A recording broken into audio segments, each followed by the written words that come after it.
What's up, Fertility Fam?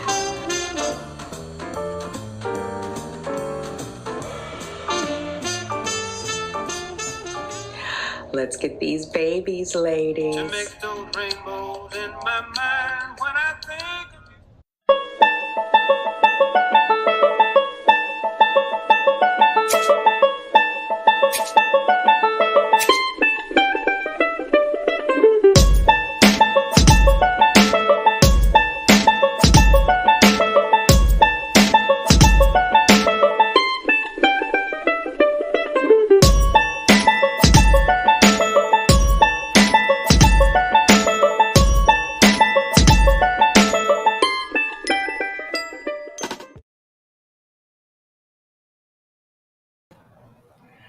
Good morning. What's up, Fertility Fam? How are you? Thank you for clicking on Simply Tanika. I am Tanika. I'm testing out a new mic. Tanya, I see you are in the comments. Can you give me a 1 if you can hear me? If you can't hear me, I will switch to my headset. No one. Okay, hang on 1 second. Let me switch.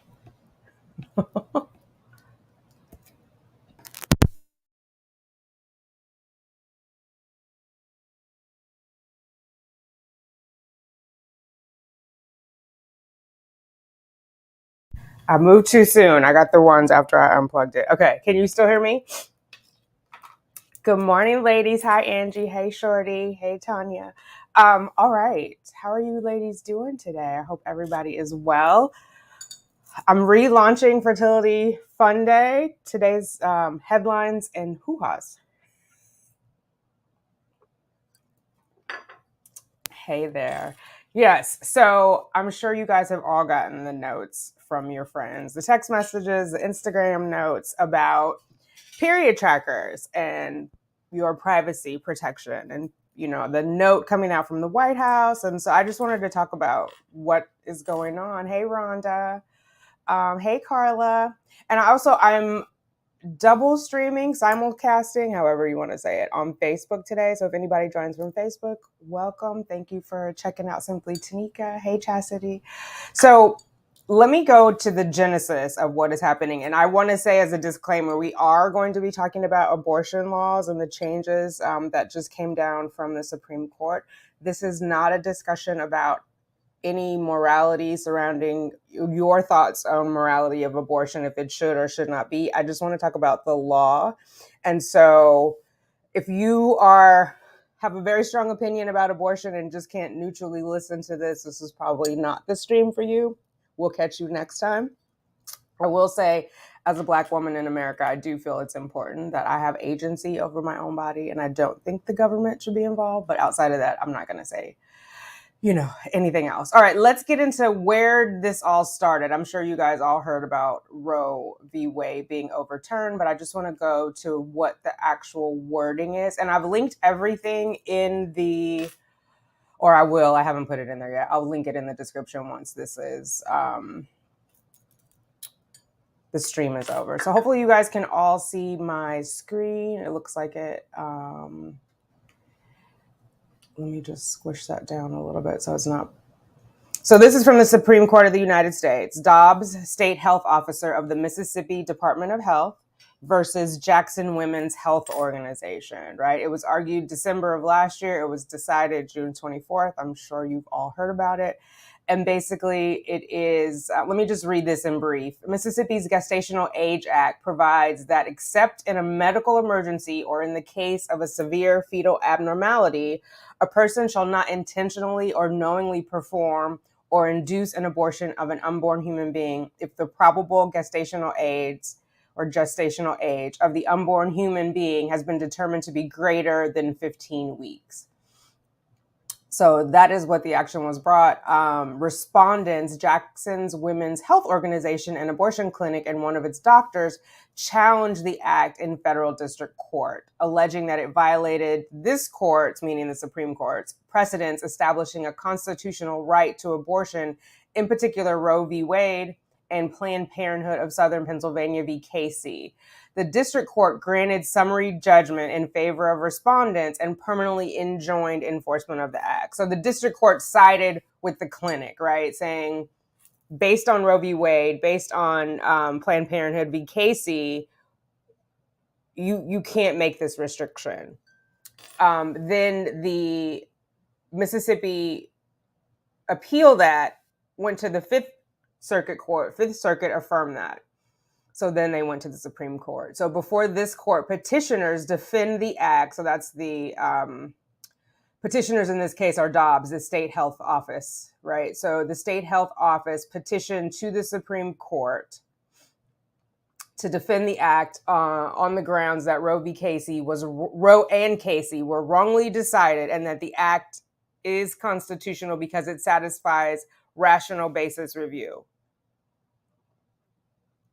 And the Supreme Court held the Constitution does not confer a right to abortion. Roe and Casey are overruled, and the authority to regulate abortion is returned to the people and their elected representatives. So that's kind of the background on all of that, right? And I know a lot of people read that as all the rights are gone, but basically what they did is they relegated it back to each state. So your representatives, whoever you voted for, are now in charge of what happens in your state. Ahead of that, there were 13 states who made what they call abortion trigger laws.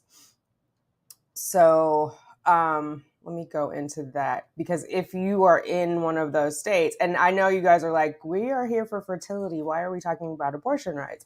Because it may impact our fertility rights. If you are doing assisted reproductive technology, you are, well, specifically if you're doing IVF, in vitro fertilization, which means fertilized in a dish, basically, in vitro, there are embryos involved, right? There are eggs and there are sperm. And so this law is going to suss out, when does life begin? And some states are arguing it begins at fertilization, which is when the sperm meets the egg. And for those of you guys, I'm sure most of you know, but just for background, in vitro fertilization, the eggs are removed from the mom or from a woman, and sperm is provided by the male, and they are put together either in a petri dish. You put the eggs and the sperm together and they go at it and they get fertilized. Or if there is male factor infertility, meaning there's something wrong with the sperm, it's not quite up to par, they'll do ICSI, or intracytoplasmic sperm injection, where they look under a microscope for the best sperm and they inject it directly into the egg. And then if you've gone through IVF, if you're planning for IVF, you probably know they put them in the dish overnight, and then the next morning they call you and they give you a fertilization report, meaning how many of your eggs fertilized. So if all states decide, and they're not saying, I'm just saying in an extreme instance, if all states then decide that is when life begins at fertilization, that impacts us in the fertility community, right? Because it could impact if you're able to test your embryos, if you're able to discard your embryos, if you're able to donate it. So that is how this law could potentially impact our fertility rights. I just want to give that basis, because I know you guys are like, we're not trying to abort, we're trying to have babies. I got you, sis. I got you. So let's take a look at one of the leading agencies for assisted reproductive technology and what they had to say. So this is ASMR, which is the American Society for Reproductive Medicine. And so they kind of outline, can you guys see that? I should check before I start going. Yeah, okay. They outline potential impact of states' abortion trigger laws on reproductive medicine. And again, there's only 13 states as of now that have these trigger laws. Let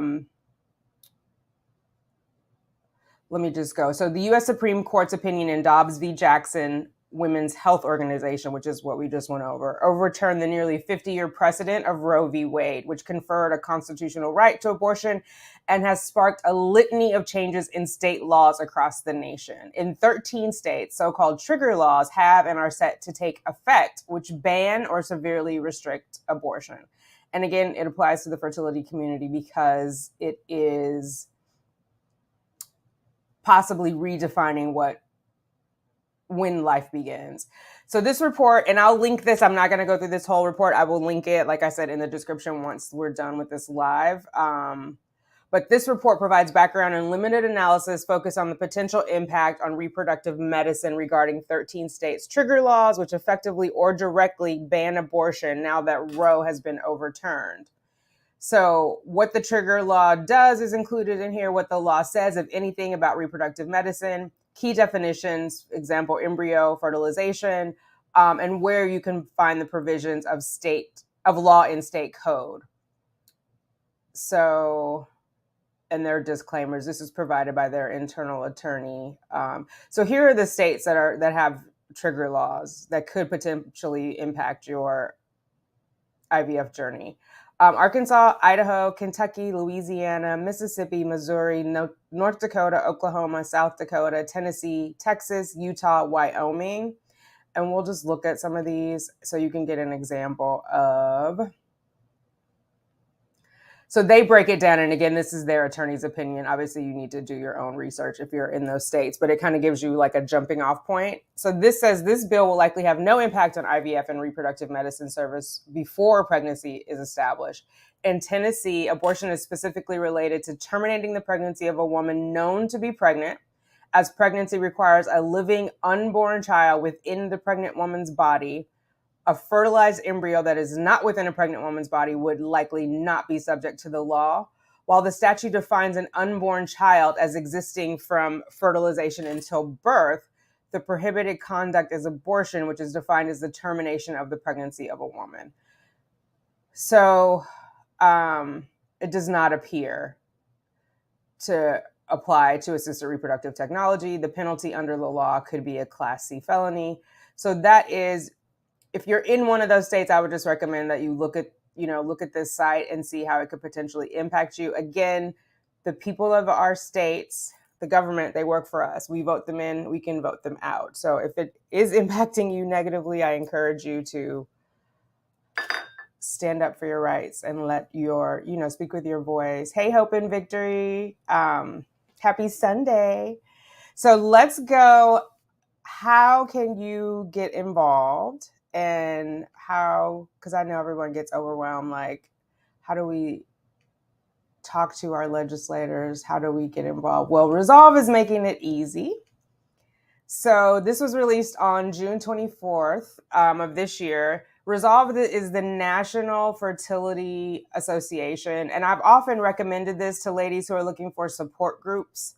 They also have one-on-one counseling, as well as alternatives such as adoption. They can help you with that if you're, if you've decided to take a different route to becoming a parent. They also sometimes have grants, so I definitely recommend checking them out, resolve.org. Let's see what they have to say here. Resolve stands with the families. Can you guys see that? Okay, let me just see if I can make that bigger. Here we go. And then if I make myself, can I make myself smaller in here? Yeah, there we go. Okay. Resolve stands with the family building community and acknowledges their fears and concerns over the Supreme Court's decision to overturn Roe versus Wade and how it may impact people's ability to access medical care to build their family. Reproductive health decisions at all stages of life should be between the patient and their doctor. We believe that without the protection of Roe v. Wade, state lawmakers now have an open door to introduce far-reaching legislation that will create barriers for people to access medical procedures like IVF or to receive medications that help a patient suffering an ectopic pregnancy or miscarriage, which we know has a higher frequency, right, guys, when we do IVF or any assisted reproductive technology like IUI, where you're taking meds. So potentially you could lose the right to terminate that, and it obviously puts your life at risk if you have like a ruptured ovary or whatnot, or a ruptured fallopian tube. So what Resolve is saying, and my point for coming here, sign up to Resolve's advocacy network to join the fight. And so it's just a simple submission. Enter your info, take action now for family building legislation.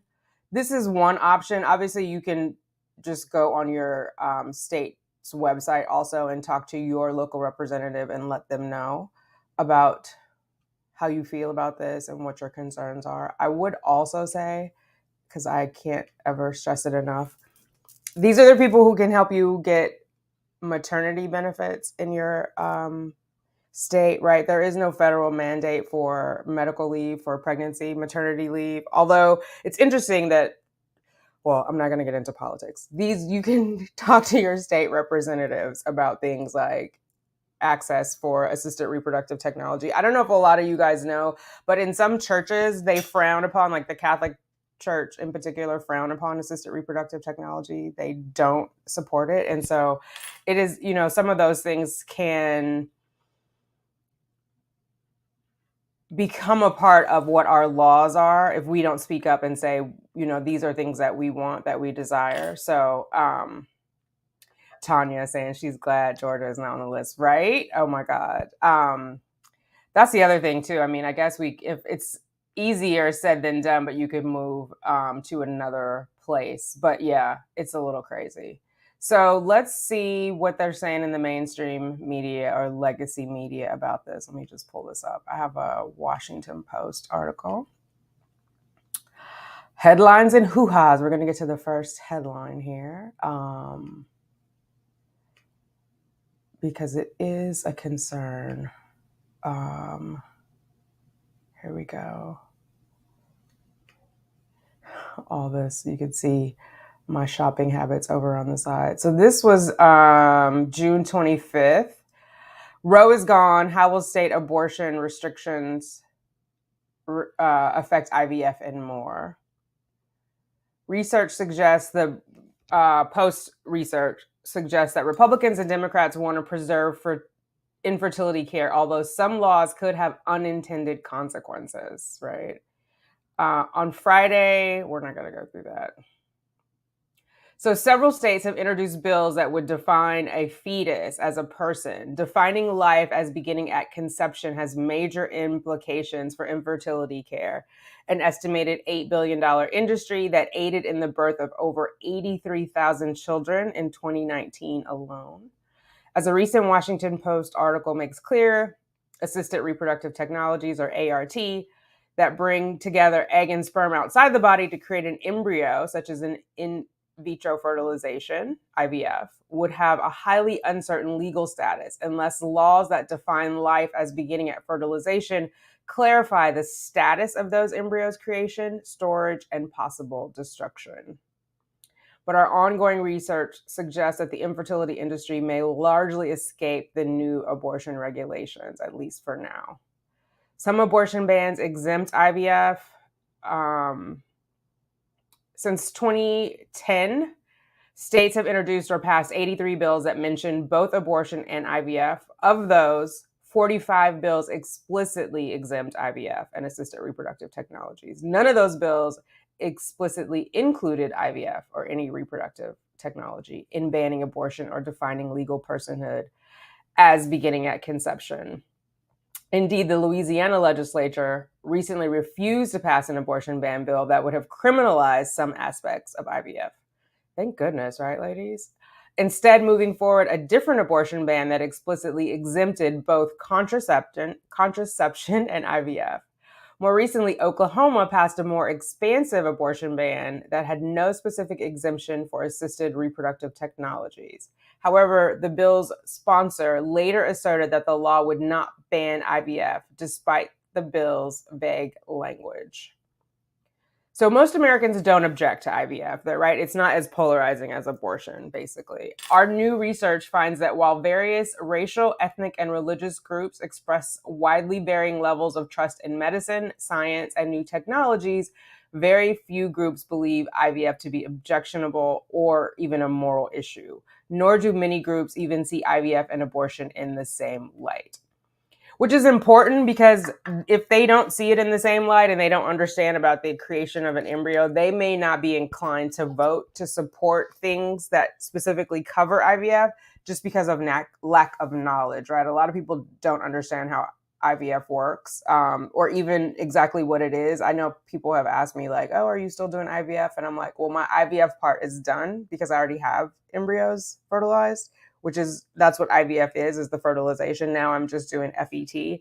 So even like with the words, like people may go to vote and vote about something and not fully understand it just because, as we know, assisted reproductive technology, fertility in general is like a mystery to a lot of people. We've talked a lot about how we really don't learn about sex ed in school other than don't get pregnant, don't let a boy sneeze on you, you'll get pregnant.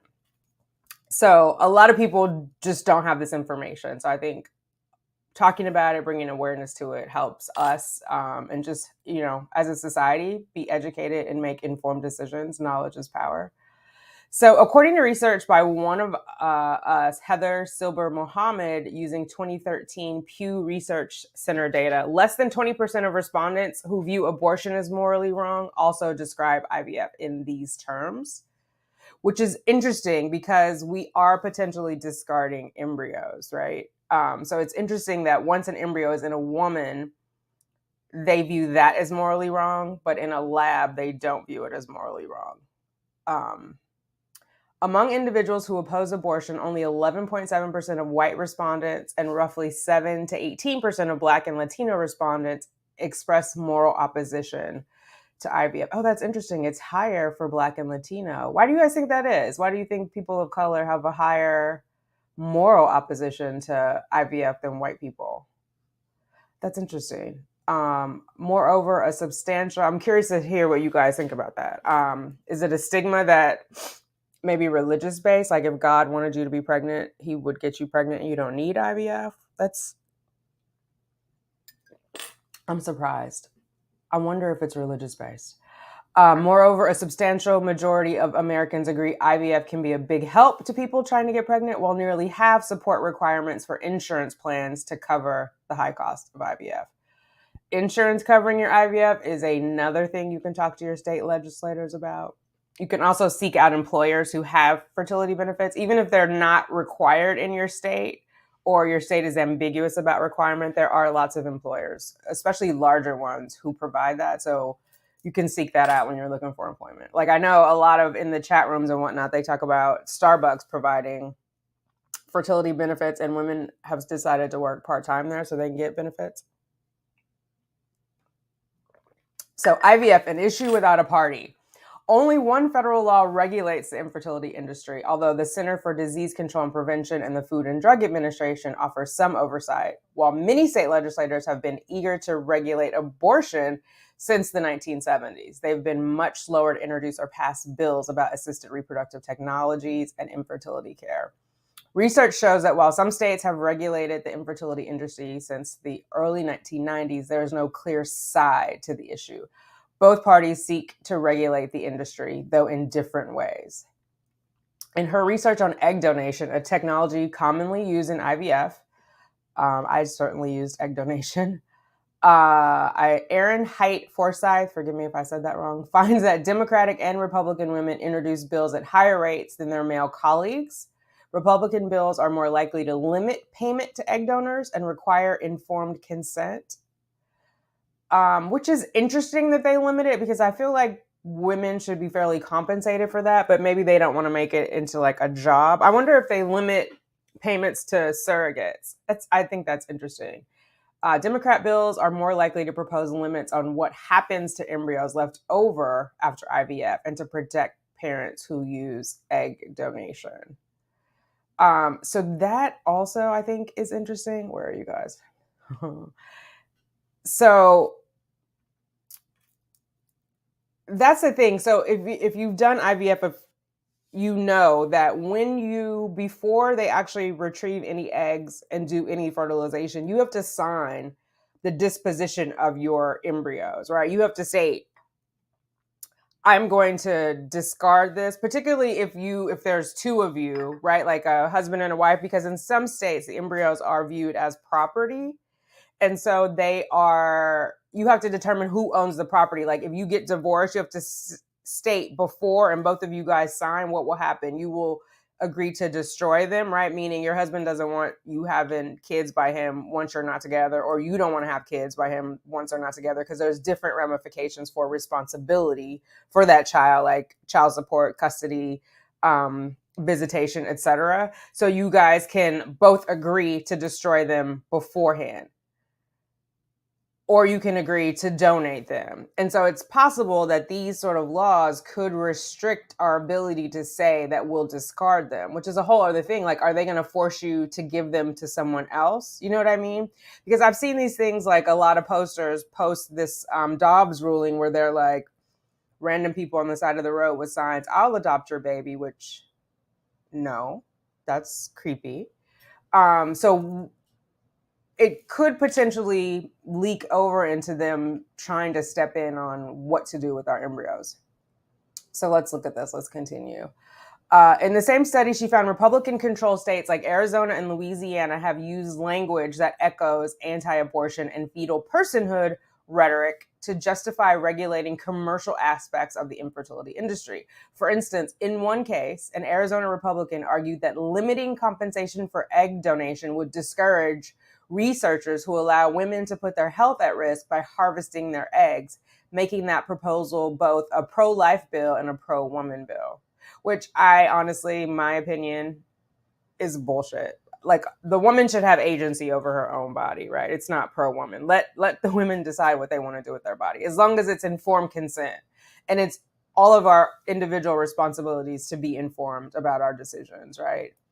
Buyer beware, caveat emptor, do your research. One conservative Democrat in the Republican-controlled Oklahoma legislature argued, we are endangering young women's lives for a massive egg harvesting industry, and that is a human life issue. Both these claims echo common anti-abortion language.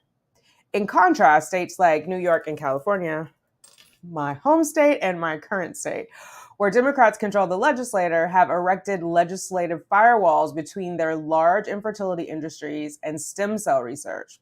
While they leave assisted reproductive technologies for infertility largely unregulated, they regulate the same technologies, such as the use of embryos left over from infertility treatments in embryonic stem cell research. Okay, so I will have this. Oh wait, let me scroll that up. You can see all of my searching habits with these ads that are coming up. So I will chime in on this. That was one of my concerns going into Chica Boom says Latinos don't like the term Latinx. Okay, what's the preferred term? Chica Boom. I know I'm from California. They don't like the word Hispanic. So I'm going to get to the comments really fast too. But here's my thoughts also, because this was my hesitancy on doing moving. One of my hesitancies on moving to egg donor. I had a lot of them, but I was worried, like, these women were young and uninformed and they were being taken advantage of, because I remember, like, when Cheyenne went away to university on the first day, like move-in day, they're handing out pamphlets about donate your eggs, make $20,000. And then I watched a bunch of documentaries where, like, the young ladies, and again, it's our lack of education on our reproductive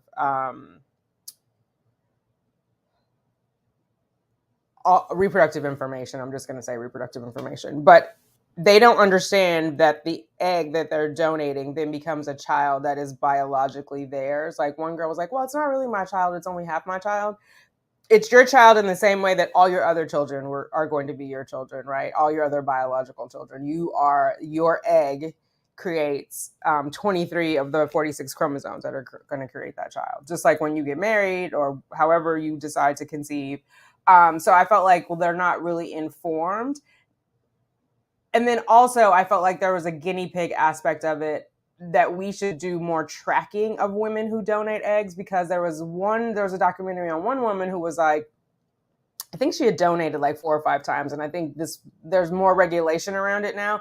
But when you're prepping for egg donation, you're pumping yourself full of hormones, like artificial synthetic hormones, primarily like estrogen and progesterone. And this woman had developed cancer, and her doctors thought there was a link to her having donated so many times and having the cancer. There are other women who donated multiple times who then could not have children of their own. So I feel like there needs to be safeguards in place for those women if they intend to have children. One, like, they should get a batch of their own eggs frozen that don't go to whoever is purchasing them, right? So in case it impacts or they end up with premature ovarian failure, they have some sort of fallback on that. So I'm going to look. So Shorty P98 is saying possibly religious based, but I would say mostly lack of knowledge. Tanya, well, hell, sneeze on me now and give me all the water. Right? Remember, I swear I left high school like, oh my God, if somebody sneezes on me, I'm going to be pregnant. So I'm going to say it's religious based, a lot of accepting God's will for your life. Yeah, I think so too. I think that is a lot of it. Maybe for Latinx, Catholic Church, and then Latinos don't like the term. Latinx is offensive. Interesting, because a lot of corporations use Latinx as a way to encompass everybody. So I'm curious, Chica Boom, because we're all here to learn. Obviously, we don't want to offend you or anybody else. If you could share with us what the preferred collective name is. This is, for me, like, I don't like to be referred to as African American. I like to be referred to as Black. So I'm curious about this.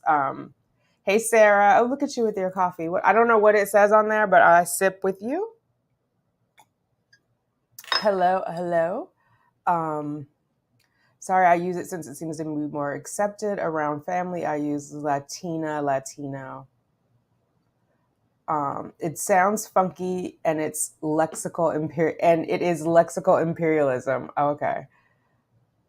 What is the preferred? It is cringy. Hey, Mrs. M. Hello, beautiful family from South Africa. So glad I made it. I'm glad you made it too. I did it earlier so we could get some more people around the world. I know I've been doing those late ones. Okay, let me get back to this article. I just wanted to see what the comments were right quick. Let's see. Get back to this WAPO headline.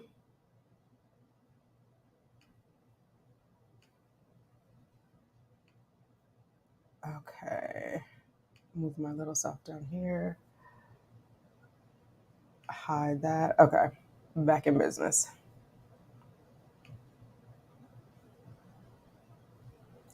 So the infertility industry after Roe. What does this mean for individuals who want to pursue IVF and for practitioners who offer these treatments? While more states will likely move quickly to ban abortion, our research suggests these bans will increasingly and explicitly exempt IVF, which is good news.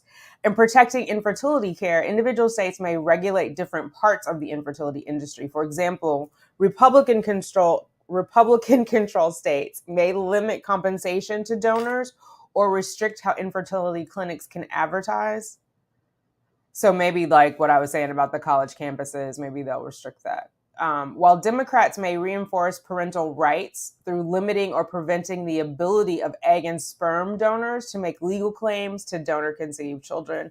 Most of that is in place now, like all of the paperwork that I signed, and that was important to me because it needs to be restricted both ways, right? If you don't want the other person coming in asking for visitation. Like, I don't want either of my donors coming in like, oh, I want to see this kid every summer for the next 18 years. So I don't see that as a bad thing about limiting or preventing the ability.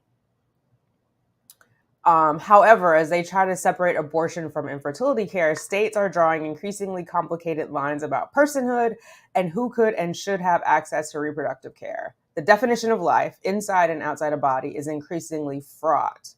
Can an embryo be defined as a life inside a pregnant person, but only as a potential life in a lab? What's more, new regulations may inherently limit such common IVF practices and procedures, such as testing embryos for genetic abnormalities before transfer, making assisted reproduction more difficult and expensive. So yeah, they may require it. Right now, it's optional. If they require it, it will be at your expense.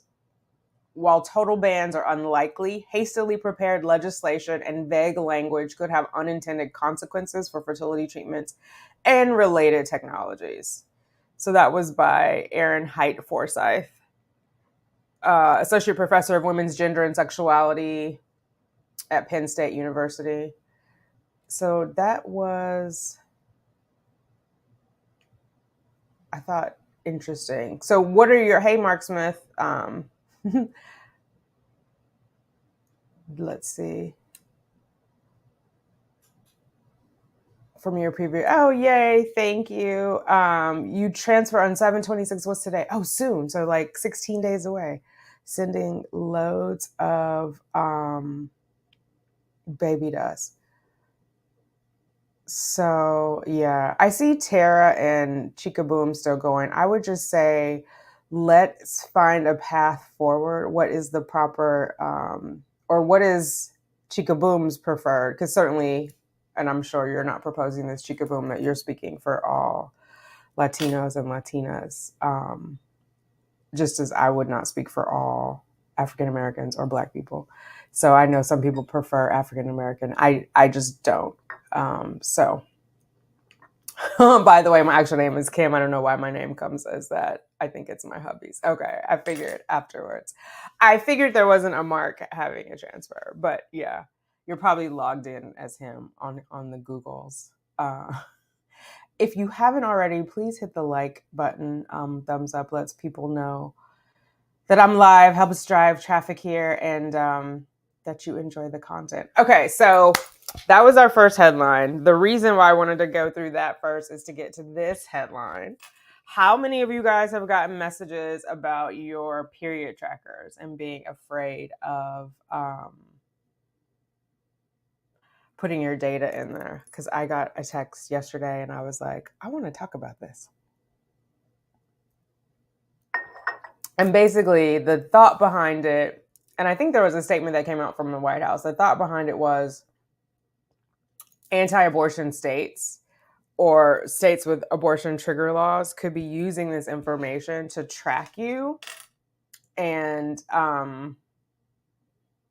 penalize you, right? So, for example, if you, oh, thank you for the super chat, Mrs. M, for what you've done and keep doing for the TTC community. We appreciate you deeply. This is not much, but it comes right from the heart. I'm sure I speak for it. Thank you. I appreciate that. I appreciate that a lot, Mrs. M. Yeah, I think we need to just talk about it more and not be in the closet with the fertility community. I know a lot of people have questions and they don't know who to talk to, and they can't talk to their family because their family might be against it or might be confused, or, as I've said a million times, just might not know what to say and say inappropriate things.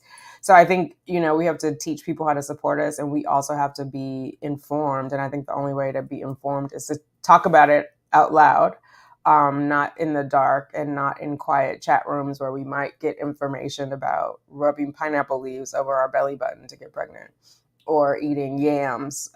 So I appreciate that, Ms. Mars. Oh, Lord. Okay. Let's see. Tara says, interesting. I hadn't heard about that. I use a tracker. Navaline said, Ovia sent me an email saying they do not share information with anyone and talked about how they secure our information. Awesome. Okay, great. So nobody has been scared about it, which I'm glad to hear, because I was worried like people would hear that and panic. Of course, you can use a paper calendar, but the trackers are so good, especially when you are trying to get pregnant. They're so good because they help you figure out when you're ovulating. Of course, you can do it old school on a paper calendar with a thermometer, and when your temperature rises and it stays elevated for 3 days, that you ovulated the day before the rise. That's also a way to track it. And Fertility Friend is a good way, another app that has it that's similar to the graphing. So let's see. Excuse me, Shorty P98 says, yes, I've heard that about the trackers, but the same is true of any app that you put your information is. And Sin Sleep says, I'm so glad to have you. Thank you, Sin Sleep. I'm glad to be with you. So Shorty, this is a good point. So this is an excellent point. On all of our apps that we download, they have TOS, right? Terms of service that we agree to. So it is important that we read those terms of service before we accept and download those apps. I know we're in the world of like instant gratification. I want this app. I don't have time to read it. I just click agree and read and keep it moving. However, especially with your health data, it's important that you take a step to look at it. And I say that because there are some of the period apps that do sell your information, right? However, they sell it separate from your name and identity. What they do is they take your demographics, how old you are, where you are, what your race is. If you put that in there, that's how they keep it free. So they're selling it to like tampon companies, other data science companies. So there are some, so you have to look at it, but it could be encrypted and it could be what I want to say, all your PIP, your personal information is redacted from that, right? But let's think about the worst case scenario. Oh, and if you're on iPhone is very good about not giving your data, because I want to talk about how would the government potentially be getting this, or how would government agencies particularly, they're not hacking into your phone, right? So either the app is giving it up freely, or they're getting not a restraining order. Oh my God, too much crime watching. They're getting a Lord, why is it not coming to me? A warrant. They're getting a warrant to take that. Under what circumstances would they be getting a warrant? You know what I mean? They're going to go to the court and say, I think this person had an abortion. I don't have any information on that, but I just think they are. And then what data are they using to prove? Because we know in the fertility community, a lot of women have PCOS or they have other things going on, endometriosis, and they're not having a regular period. So you can't just look at that data in and of itself to say, oh, this woman missed a period and then she had a period 2 months later, so therefore she must have had an abortion. You know what I mean? So even if you feel like, oh, maybe this was released, or one of these companies releases that they had a data breach, right? How many times have we gotten a note from, I remember a couple of years ago, my Target card, they sent me a thing like, your data has been breached. They sent out new cards. We changed our passwords, but somewhere somebody hacked into that system. So even though these apps will say it's protected, there are potential bad actors, if you will, that will go out and try to get this data. But hey, LLP Cheyenne, welcome. Everybody say hi to the mod who has joined the chat. She reminds me to remind you to please hit the like button, subscribe if you haven't subscribed. Let me know what you want to talk about. This video is coming as a result of something that another TTC sister and I were talking about. So Tanya says, pre-mom app is always updating their privacy and HIPAA, right? And that's important, HIPAA, because it protects your medical information, and this is absolutely medical information. So let's take a look at this other article about period trackers. So this came out from CNN. Let's see.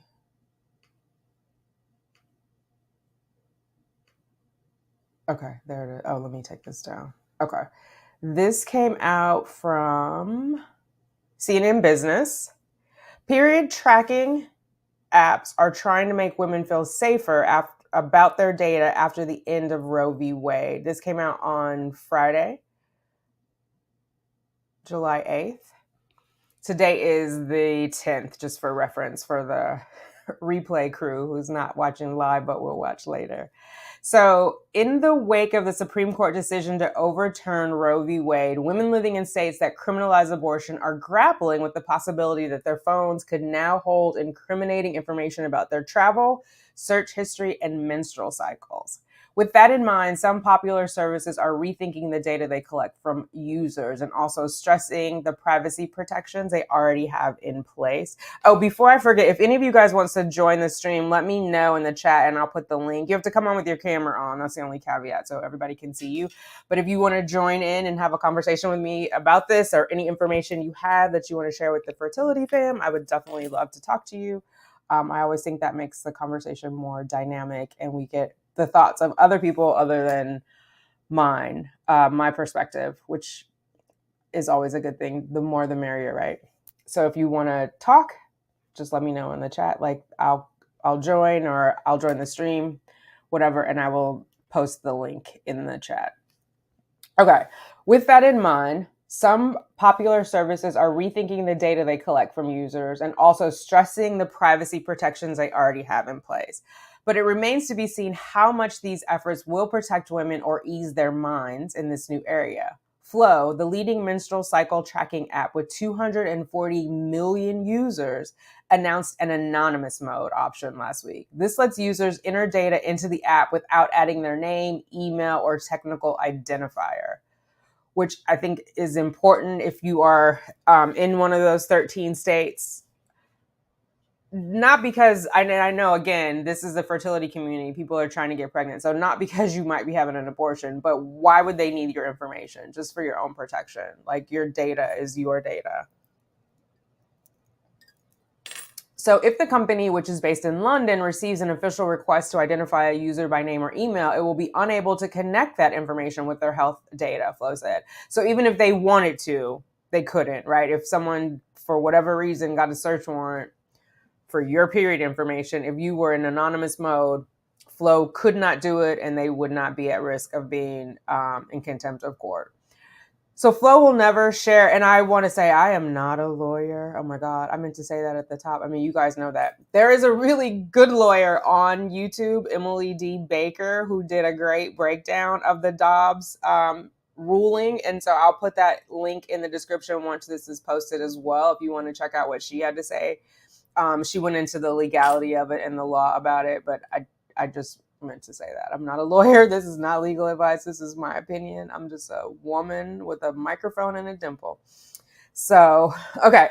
Flo will never share or sell user data and only collects data when we have a legal basis to do so and when our users have given their informed consent. So remember, informed consent can be you checking that box for the terms of service. So make sure you read it before you check it and are fully informed. Susan Schumacher, Flo's data protection officer, love that they have a data protection officer. Every app should have that, at least, said in a company statement last week, any data we do collect is fully encrypted and this will never change. But some privacy experts are skeptical about how much a feature like anonymous mode can separate the user from their personal health data. If they want to be serious about privacy commitments, they should say, within a month, we delete all the data. We can give you a sort of guidance and help in predicting your periods, but you don't have to do it by storing it. But we don't have to do it by storing it. A law professor at the University of Virginia and author of the forthcoming book, The Fight for Privacy. Unless they're doing that, I'm not feeling so secure for women and girls. So Albert Fox-Kahn, a founder and executive director of the Surveillance Technology Oversight Project and a fellow at the NYU School of Law, echoed the point. It's not enough just to see that they're saying they have an anonymous mode, said Fox-Kahn. It's really going to come down to seeing what data do they collect, what data do they keep, how is that data stored, how is that data potentially shared, really drilling into the technical details of each of these apps and the changes they make. And I think the key point here, at least for me as a techie, is how is that data stored? Because how it's stored could impact how it could potentially be hacked. I don't know if you guys remember a couple years ago. I can't remember. It was one of those kids games like Speak and Say or something like that. And a guy hacked into it and had like the information of a bunch of children.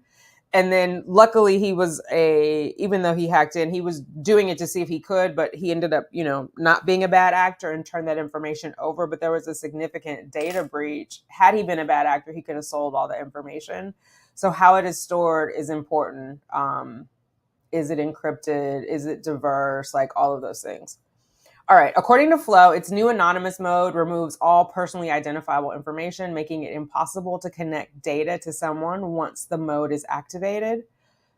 Other menstrual apps have touted their existing protections. Clue, based in Berlin and serving 12 million users globally, according to its site, claims its European location makes it a more secure home for data. Given the increasing criminalization of abortion in the US, we understand that many of our American users are worried that their tracked data could be used against them by US prosecutors, the company said in a statement. It is important to understand that European law protects our community-sensitive health data. Flo and Clue are part of a much larger market. The femtech industry, as Clue founder Ida Tin has coined it, groups together tech used to support and further female healthcare and is projected to grow to $60 billion globally by 2027. So ladies, if you have an idea for an app in the fertility area or the female healthcare, now is the chance to flesh that out and get funding. According to Emergent Research, a market research and strategy consulting company, while these services help women manage premenstrual symptoms and track fertility, the risk of using femtech could outweigh the benefits in a post-Roe world, privacy experts say. In a state with criminalized abortion, Foxconn said third parties and law enforcement could use such data for two types of surveillance: as a dragnet to figure out generally which users are pregnant and possibly seeking abortion care, and as a targeted surveillance of specific individuals. Some new privacy offerings could, if nothing else, help these apps from serving as digital dragnets, according to Foxconn. But once an individual is identified and their data specifically sought out, there is little these apps or any apps on a phone can do to protect a user, he said. Once police have probable cause and issue a specific individual a warrant, then that report is a risk from nearly all the apps on their phone that collect location and health data. Then that person is at risk. So again, this is where I'm questioning it. How do you have probable cause to get a warrant on someone getting an abortion? Let me know your thoughts, ladies. Like, they saw you leave the state, they're tracking your child. It's just like, who's paying for this? Is there going to be a whole task force that's searching out women who might be pregnant and seeking an abortion? That's the part that just seems like, I understand the technical part of like, once they get the warrant, how this would be effectuated, but make it make sense for me about what they're collecting in order to obtain the warrant, right? In order to justify the need from a warrant. What are they going to the judge to say? I think this woman looked like she was pregnant. She left the state for X amount of time and then came back. I want a warrant to see her period app tracker information. That's the part that seems, not that it couldn't happen, it just seems far-fetched for me. And, you know, our collective brains may know better. Like, what data are they getting? Who is collecting this data? Is this a criminal task force? Are these the crimes we really want to go after? Are these the crimes we really want to fund, like, with our taxpayer dollars? We want to have the police sitting around checking to see if your period is late. So since the ruling, Apple, for one, has told CNN it takes numerous steps to protect health data on its devices and in the cloud, including by encrypting health information in iCloud when a user enables two-factor authentication. So hopefully you all have your two-factor authentication on your iPhones, if you have it, or your iPads. I will say I am impressed by the way Apple is sort of anti-enterprise or anti-big enterprise, anti-government. I've seen many cases, you guys know I'm a true crime junkie, where they will not provide data to law enforcement, like and no court has forced them to so far. So I know some people are anti-Apple, but that's, in my opinion, one of the good things about Apple, of many. But tech companies have also broadly said they would comply with government data requests so long as they are consistent with existing laws. The rollback of federal abortion protections combined with the passage of new legislation in numerous states restricting abortion could make it difficult for platforms to fight certain data demands related to abortion investigations. We'll see. Google last week said it will soon automatically delete location history records that show whether a person has visited an abortion clinic or fertility center. And I think we all sort of learned the power of tracking in this pandemic era, right? Like how they were using apps to track our locations to see if we had come in contact with somebody who had contracted COVID. So don't underestimate your location history and the power of that. In a blog post, Google said the move is intended to help users protect their privacy when they visit locations that could shed light on their personal medical situation or healthcare decisions. How all these offerings work in the real world has yet to be tested, of course. I think some of these protections could be really helpful, but it depends. It won't be something that can be fully evaluated until after the software is available to the public. So that is a mouthful. I think, too, and I can't understate this, everybody that's being targeted in this is women, right? Are women. Like, men are not tracking periods. So this is like an all-out search on women and taking away our agency. It's nobody's business when our period is or isn't, unless we want to share that. So let's see what you guys are saying. Yes, Tara, this is very true. Perimenopause could also cause irregular periods. Lots of things. Stress, amenorrhea, all good points, right? These are all reasons why you might not have a regular period. And it just worries me because I don't think women are the ones that are going to be, other women, they might be, I don't know, are going to be searching this. Like, do men understand that? That everybody does not have a regular period. It's not a textbook thing. This is a good point, Cheyenne. Irregular periods and miscarriage could come to mind because, especially in our community, right, we're more prone for miscarriages. And so, yeah, your period could be delayed because for a time you were pregnant and then not. And technically, a miscarriage is medically defined as a spontaneous abortion. So those are not illegal. So you had a spontaneous abortion, i.e. miscarriage. And so that could be, and you shouldn't be dragged into court to explain that, right? I mean, good God, those of us who have had miscarriages, it's painful enough without having to be like, oh, I had a miscarriage, please don't arrest me. So Tara says, sometimes forget to track, so my data is not reliable. Yes, same, Tara. And I was like, I don't know why. I was testing out apps, I'll say it that way. But I have like 5 different tracker apps. And so like some of them I would forget. And then I had narrowed it down to 3. So I was using Fertility Friend, Ovia, and what's the other one? I always forget. Fertility Friend is old school. I like that one the most. Although the UI on it is not great. I'll show you guys right fast. Oh, Kindara also I like. I like the community on Kindara. Oh, I'm not even logged in on here. That shows you how the last time I logged into Fertility Friend. Okay, let's do Kindara. So Kindara, hopefully you guys can see that, has a nice interface. And it has like different questions. If you check your cervix, right? Like this is like an old school tracker as far as information. The height of your cervix, if it's open, if it's firm, cervical mucus, vaginal sensation, if you had sex, if you're having your period, if it's light, medium, heavy, you can track ovulation tests, all those things. If you're using the Clear Blue Advanced Digital, so I like that specificity for it. And then Ovia has the best interface for me, but I think I said this on another live. I don't like their chats. Their chats are a little strange. But this is more, I think, up-to-date current UI, and it has every day you get different information on there. So, but because I have 3 different apps, sometimes I don't put them in all, and I'll have to go back and refer to it. So yeah. There we go. Thank you, Cheyenne. Please thumbs up. I can't see how many. We have 45 people in here, at least on YouTube. I cannot see how many are in or if any are in from Facebook.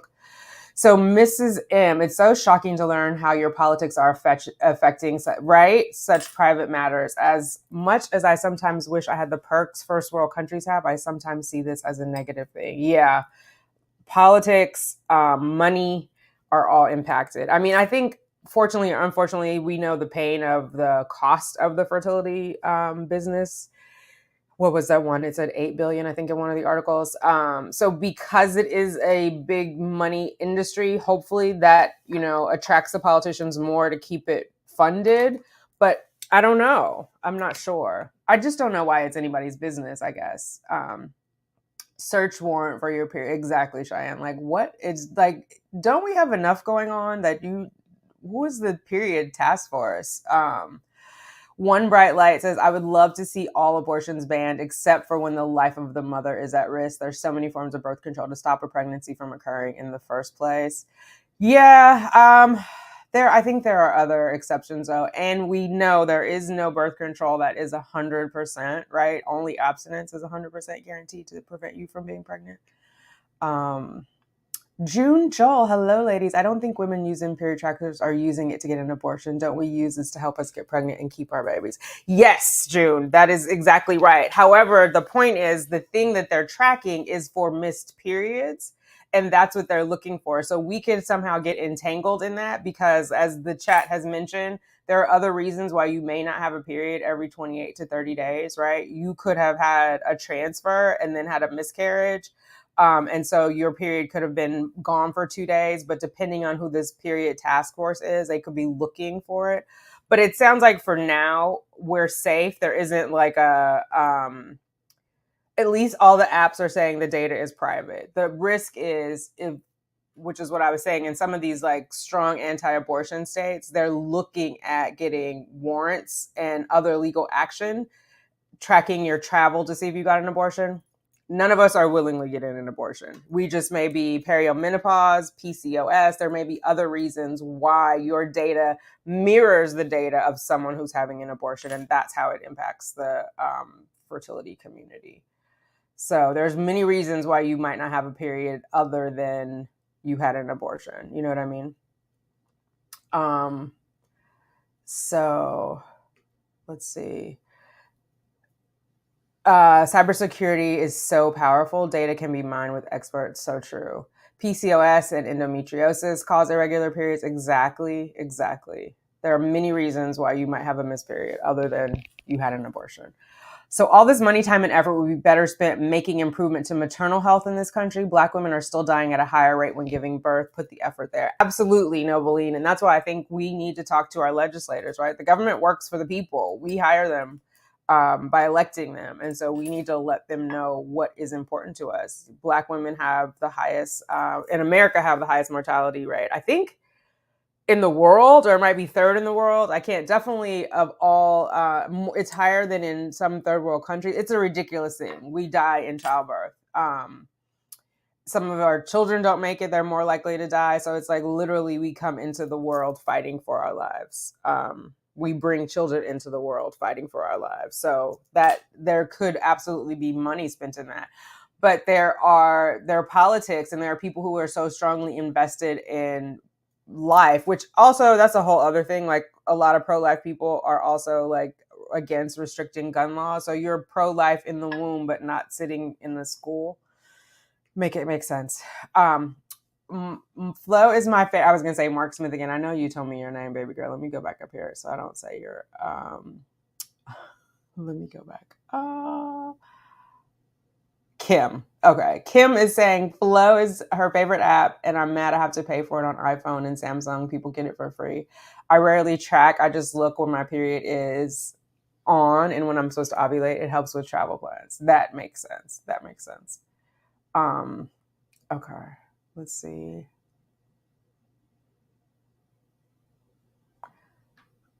Where are we? Okay. The next chat. Abortions are a private medical decision. Not sure why you want to be privy to what other woman chooses. I agree. I feel like it is a personal choice. And I don't think because our views don't align with someone that choice should be taken away, right? I think it's important that women retain agency over their bodies. I do. I don't think the government should intervene, because then, if for no other reason, we understand you set a precedent by doing that, right? So then if they take away that right, do they take away our right to file for a divorce? Do they take away a right to breastfeed our children or to not breastfeed our children? Like, where does it end? So I think irrespective of our personal beliefs, if we look at it in the legal framework, it's dangerous when we start taking rights away from human beings. So I want to look at one more article about, and this will be our last headline, about the data. And this is from TechCrunch. So it's a different slant on it than the business look at it. Let's see. Share. Is it shared? Okay. All right. So this is Congress probes period tracking apps and data brokers over abortion privacy concerns. And again, we're looking at this through the lens of fertility and those of us who are doing on our fertility journey who are TTC, and how skipping a period or missing a period could put us on the radar for this, for the abortion seeking task force or identifying task force. You know what I mean? The U.S. House Oversight Committee is probing a collection of period tracking apps and data brokers in light of emerging concerns about how private health data might be weaponized in the dawning post-Roe v. Wade era. The committee issued letters today to data brokers Safegraph, Babel Street, Digital Envoy, Placer AI, and Gravy Analytics, and app makers Flow Health, Glow, GP International, Clue developer BioInc, and Digital Chemi Ventures. In the letters, the representatives requested information on the company's data collection and retention policies, including documents and communications concerning the actual or potential production of such data to external entities, voluntarily or subject to legal obligations such as subpoena. This is the part that kills me. Who is issuing a subpoena? Who is this? How are they getting the subpoena? What are they showing? Let me know what your thoughts are, ladies, because that is just like, it's got me scratching my head. What are you saying to a judge to justify them issuing a subpoena? Judge, this woman left the state and she didn't buy tampons for 2 months. Maybe because tampons are short, the judge says. There's a shortage. No, judge, I need this subpoena. Like, how does it play out? Just make it make sense for me. So the lawmakers also asked for information explaining each company's data sharing practices and how much revenue and profit these companies have made off that data going back 5 years, right? And we know they do sell some of the data because they want, marketers want that information because they want to target things that you may need. If you get a positive pregnancy test, they may send you, I don't know, baby formula, a onesie coupon. If you get a negative, they might send you ads for ovulation kits or, etc. So the collection of sensitive data could pose serious threats to those seeking reproductive care, right? So that's us, reproductive care, as well as to providers of such care, not only by facilitating intrusive government surveillance. And I don't think you can get any more intrusive than trying to figure out if a woman missed her period or not, but also putting people at risk of harassment, intimidation, and even violence. Geographic data collected by mobile phones may be used to locate people seeking care at clinics and search and chat history referring to clinics or medication, creating digital breadcrumbs, revealing interest in abortion. The probe is spearheaded by Chairwoman Representative Carol Maloney, Subcommittee on Economic and Consumer Policy Chairman Raja Krishnamurthy, I may have said that wrong and I apologize, and Representative Sarah Jacobs. The lawmakers have set a July 22nd deadline for the companies to comply with the request. So definitely keep an eye on that. With Roe repealed and abortion no longer a protected federal right in the U.S., privacy advocates, lawmakers, and consumers alike have raised concerns that location and health tracking data may be turned against people seeking abortions in the U.S. Both kinds of data paint a very personalized picture of an individual's behavior. Health and period-focused apps can track missed periods and fertility cycles, which is why most of us are using it, right? Fertility cycles. You want to know, even if you're doing assisted reproductive technology, and you're preparing for your next cycle, you want to know when you ovulate so you know approximately. And the luteal phase, which is the phase from once you ovulate until your next period starts, our luteal phase is normally consistent, meaning if it's 14 days, it's usually 14 days. It doesn't fluctuate. What normally fluctuates is the period before that, which now I'm drawing a blank on it. Help me out, you guys. What is the first part of your period called? It'll come to me in a second. But the first part prior to ovulation is when we're more likely to have variance, right? So if you're planning a cycle, like right now, I'm getting ready for a cycle. So once I ovulate, then I know, and my luteal phase is normally 14 days. I know 14 days later, or 15 days, because I'll have 14 days for the luteal phase. The 15th day will be cycle day 1, and I'll be ready to start my meds.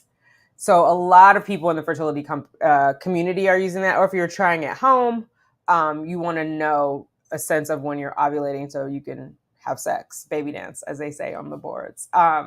So while user data bought and sold by shadowy data companies can provide precise location information that could implicate anyone who visits an abortion provider.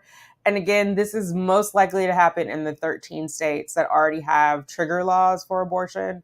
We'll have to keep an eye on it as it unfolds, because now that it's no longer a federally protected act, each state can come up with laws restricting abortion, although the indicators are likely the ones who are already kind of not in favor of it or had stricter rules around it. But you never know, because again, we elect our officials and another person could be elected in that is anti-abortion, anti-women having agency over their own body. So the White House mentioned its own concerns about digital surveillance and companies that collect or sell sensitive health-related data Friday in a new executive order focused on protecting access to abortion. And I'm sorry, hello, White House. You issued concerns. How about you have the Department of Justice investigate? Let's not be concerned. Let's be active. Let's be actionable. Make it actionable. Last week, Google announced that it would erase location tracking data for particularly personal places, including abortion and fertility centers. I didn't even realize that I was being tracked into a fertility center. I mean, it makes sense, but it wasn't really something I thought about, you know? In May, congressional Democrats wrote a letter to Google CEO Sundar Pichai, urging the company to extend new privacy measures in light of the looming reversal. Consumers are also taking matters into their own hands, swapping their current period trackers for alternative apps that they perceive to be safer, though in some cases they might be jumping out of the frying pan and into the fire. Yeah, definitely do your research on that, ladies. So I think that is that on that article. So just some different perspectives on how what's happening in the world impacts our fertility journeys. Hey, Andrea, how are you? 40 in, yay, we're down to 31 now. It's going to tie up courts when other court cases are behind. I definitely think so. I just don't think it's worth it other than a power play to say you will do what we tell you to do. Some people use reusable cloth pads and period cups. Yes, I'm a fan of period cups. And that is going to be our next headlines and hoo-has is period cups, because I know there has been a shortage on tampons. So, and I actually have some reusable cloth. So I'll cover both of those in headlines and hoo-has in the next one. If you guys have any ideas of things that you want to see. Is it getting dark? Can you guys see me? I had a little, what did I do? I thought I had a light. I don't know. I see it. I left it over there. Hopefully you guys can see me okay. It's getting dark in here. My window faces the east. So as all the windows on this side are east. And so as the sun moves through the sky, but it's only 12 o'clock. So, yay, I'm glad you're great, Andre. I've done a couple of live streams this last week. So keep the lookout. Make sure you have your notifications turned on. Check, because sometimes YouTube turns them off. And I'm trying this for the first time on Facebook. So if you follow me over there, you can join. I don't know if the Facebook folks can join in the chat, though. I have to look at that. This is my first time. So I just wanted to see how it goes. If everybody could hit the thumbs up, though, I would appreciate it greatly. So yeah, this is interesting things. And I know probably a lot of people were like, oh, it doesn't apply to the fertility community, but it absolutely does, depending on how embryos are being defined in the beginning of life and how it could impact how we store our embryos if we're allowed to discard them, right? So hopefully I don't have to go through all 6 of my remaining embryos. I've already gone through 4. But so let's say I get pregnant on the next transfer, and these laws could say, luckily I live in New York, so I'm not worried about it. These are all hypothetical scenarios. What if there's a law that says that life begins at fertilization, period, point blank, not that when it's in a woman. So then technically if life begins at fertilization, my 5 embryos now are considered lives and I have to bring them into the world. That could impact fertility, the way we approach it. I don't know if you guys know the very first, her last name is Brown. I don't even know, whatever it was. The very first IVF baby, the mom did not go through stems. The mom, we ovulate 1 egg each month. So they took that 1 egg. So if they are requiring discarding embryos, if we define life as at the moment of fertilization, there would be no point in retrieving 20 eggs and fertilizing 10 if you have to bring all 10 into the world, right? If they're saying you cannot destroy those anymore. So I just want to raise that awareness as this is all getting sorted out, because Roe v. Wade being overturned from the Dobbs case has implications for all of that. And there's still a lot actually to be defined about IVF.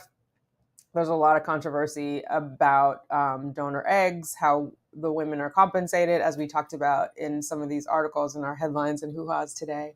So, follicular fast. What does that mean, Sarah? I don't know what fast is. Um, how to use reusable cloths and period cups. I need the disposable ones. I'm gonna do a whole headlines and hoo-haws on it. But I mean, basically, the cloths you can wash them, and the period cups you take them in and out. It is made out of silicone, and there's a lot of different period cups. I actually learned about them when I started hiking because obviously you can't take tampons and pads out on the trail. Well, you shouldn't. Because it's leave no trace. So, but I will do a headlines and hoo-haws on that because I know that's been a big thing. We'll do it next Sunday about the tampon shortage, which I actually need to do some more research because I'm confused about why there's a tampon shortage. Like, is there? I'll do some research. If you guys know, let me know. Hey, Kitty from Canada. I would love to hear about period cups and other methods. I never heard of reusable cloths. Okay, Dominique. So tune in here next week, Sunday, 11 a.m., and we'll go over period cups. I struggle with that business. I will say though, if you have long fingernails, it does become a little difficult to use the period cups, but I'll go through all of that. So, or you need a glove or something else, but it's very good. Period cups are very good for the environment. And sometimes the initial investment cost is high. Like they can be as much as, I've seen them as much as like $50. I'm not sure if they go above that, but you can use them month over month, year over year. And they're more hygienic. You don't have to worry about things like toxic, TSS, toxic shock syndrome, and all of that fun stuff. So does anybody want to join? I know the last time we did this live, Jada joined us and she talked about her experience in Barbados with her IVF clinic. I'm just saying I would not be comfortable for using those because having a pad on even for 4 hours makes me want to change it right away. You don't have to have them on for 4 hours. And it is, we'll talk about it, Andrea. You're not reusing the same one during the same day, if that's what you mean. You're going to keep dry and clean. I'm not a pad person, I will say. Like, sometimes I alternate to get a break from the cups, but I don't know. I've never been. And I came up in the time, June says, I think period cups are gross. Interesting. Okay. I mean, we're all entitled to our opinion. I find them to be cleaner and more hygienic than tampons. But it all depends on your comfortability with your body because you are going to be very intimate with yourself if you're using a period cup. Well, not very, more intimate. Actually, it's not even more intimate than like if you use an OB tampon because OB doesn't have the applicator. So anyway, Jonea. Someone put a photo of their full menstrual cup on IG yesterday. I'm all for cups, but I don't need to see yours, man. Oh my God, sorry. Hopefully that wasn't too loud. I'm mic'd today. That, I don't know. Yes, I don't know why they would do that, but okay. IVF clinics here in Canada only can transfer 1 to 2 embryos. Interesting. I don't know if there's a restriction here. I know there's guidelines, Kitty, in the US. It might be state by state. If you're in a state that restricts embryo transfers, let me know. I know there was a big scandal. Remember when Octomom had so many transferred and like the IVF medical community came out against it? But I don't know if there is like hard laws per se in the US against transferring it. But it would definitely change the game if you are prohibited from freezing your embryos and not transferring them. Like if the law required that they all be transferred, that would be a thing. And it's such a personal thing. Like it's already, I have a friend going through this now. Like she has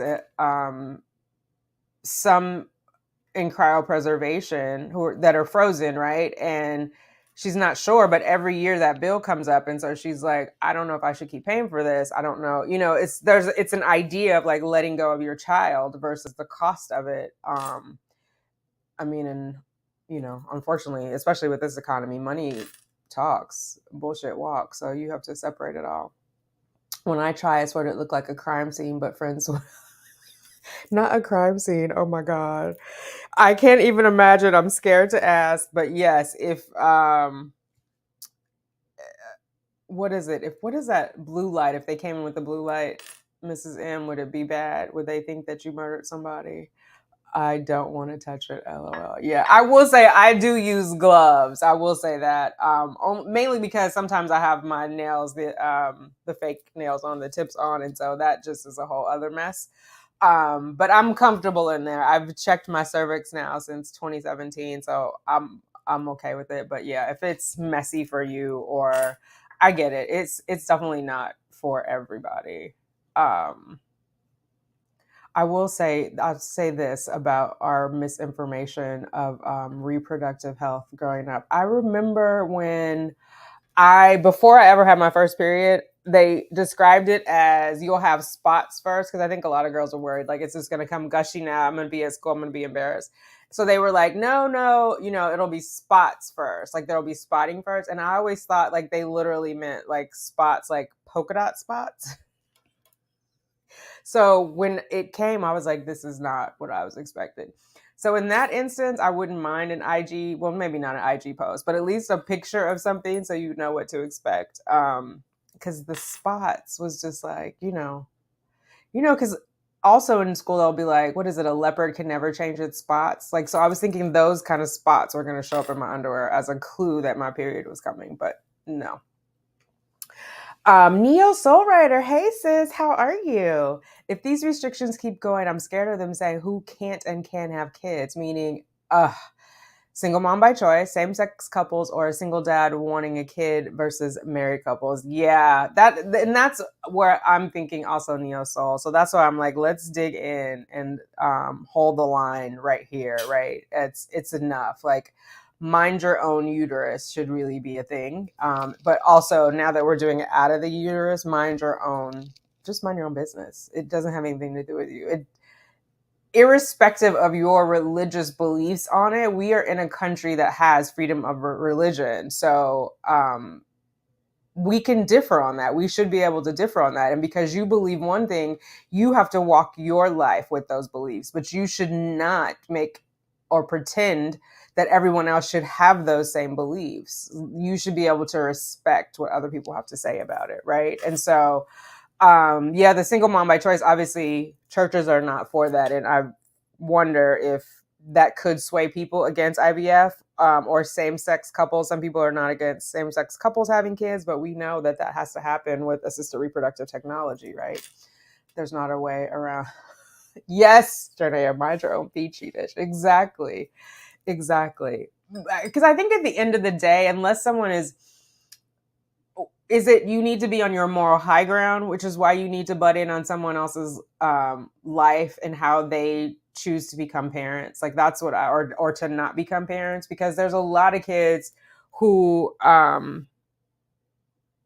were brought into this world under precarious circumstances, and I always wonder if that is the best choice. I mean, even for myself, I wonder, like, if Roe versus Wade had been legal when I was born in 1971, if I would be here today, given the circumstances I was born under. I mean, I'm grateful I'm here, but I can't say I would be sad if I wasn't, because I wouldn't know. Do you know what I mean? Like, and not to make it trite, but I think sometimes there are people who know better that they should not be parents. And I think it's too trivial to say, well, you should give the child up for adoption, especially because we don't have like maternity leave is not guaranteed. So you could give birth to a child, you could be forced to give birth to a child, and even though you give it up for adoption, 2 days later you have to be back at work because you have to support your household.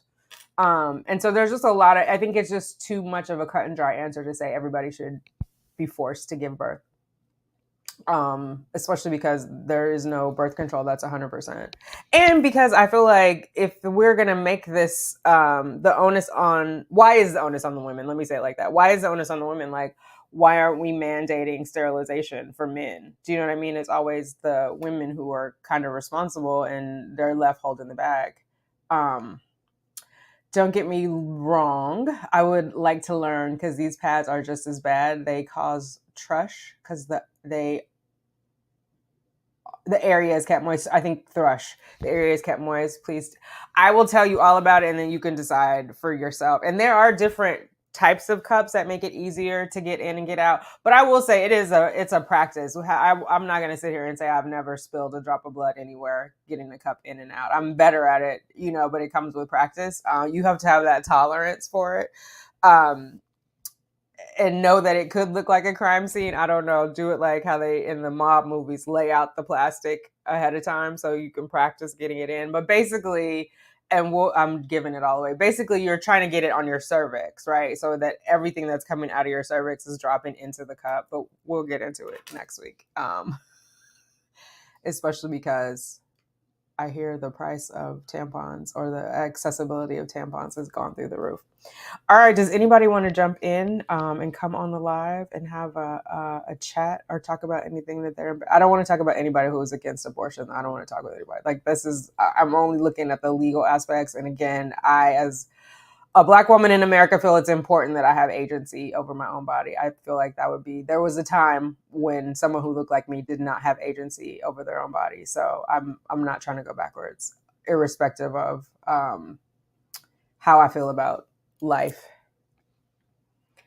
Okay. Neo Soul Writer. So if people decide to not have sex with or without birth control, then studies, doctors, or whomever want to complain about the low birth rate. Yes.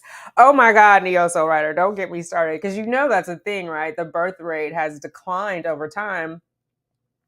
And that impacts everyone from a socioeconomic perspective, because if you don't have more children, you don't have more workers, people are not paying into Social Security.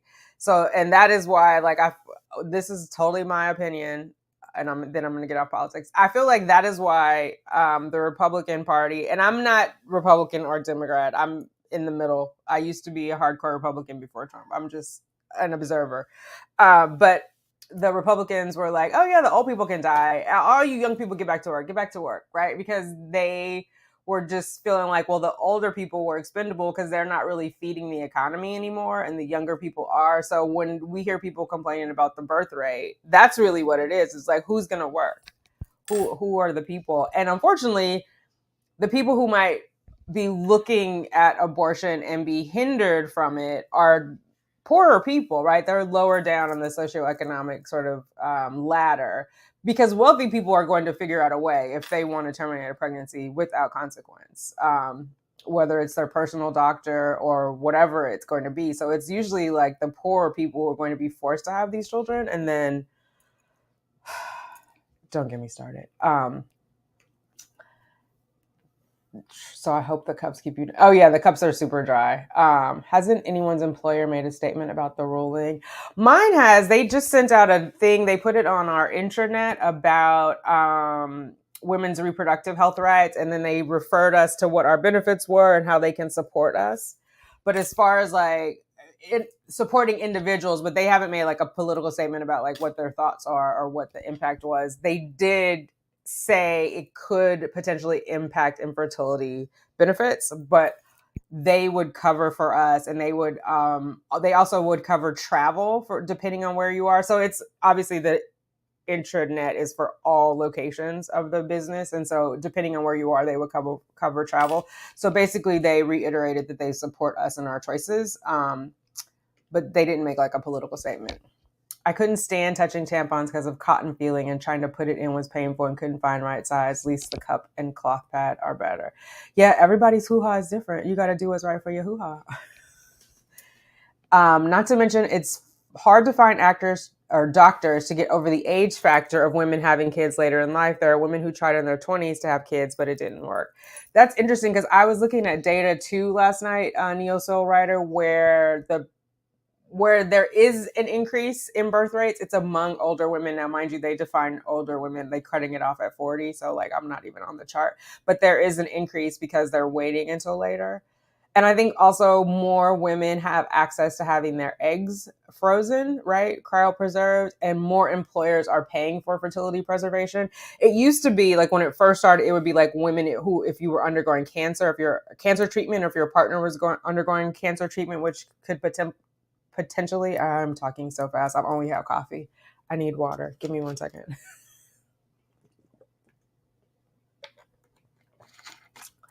where if you were going through radiation or chemo, it could potentially impact your long-term fertility. That most employers or a lot of employers would provide fertility preservation. Now a lot of employers have it built in. So yeah, until their late 30s or 40s. Yeah. There's a whole Handmaid's Tale vibe to this. Someone was doing a talk about conservative women wanting to adopt infants and how there will be more available now. Oh my God, don't get me started on these adoptions. Yeah. I think it's 20,000 to retrieve the eggs and storage. It depends, Neo Soul, right? Or it depends on where you are. It depends on what type of coverage you have. Yeah, there are many factors. Because I know, like, my employer paid for the first year of storage, so that was free for me. Some employers will pay up to 3 years. I don't know what I mean, it was definitely more than 20,000 for me because I paid 20,000 just in admin fees for my donor. And that was after I had already had 2 of my own egg retrievals. Luckily, my coverage, the insurance the pharmacy benefits were good. So it depends on your employer, depends on your state, right? Because, and I know people are like, oh, it depends on which insurance you have, but I mean employer-based insurance, right? Because we could work at 2 different companies and have the same insurance carrier, like let's just say Blue Cross for the sake of this discussion.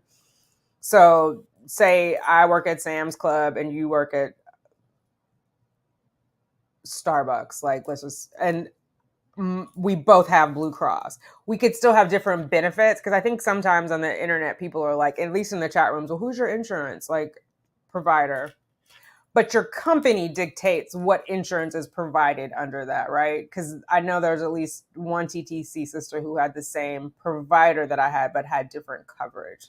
So that's something to talk about when you're interviewing for a job, or if you are currently on a job, then asking your employer, like, what are our fertility benefits or what are our reproductive health benefits? Because that matters. But I mean, let me see. What did that article say? It was like, it's $1 billion industry. Who was that? Washington Post. Let me go to the top of that right quick. An $8 billion industry is what the Washington Post is saying. It's an $8 billion industry.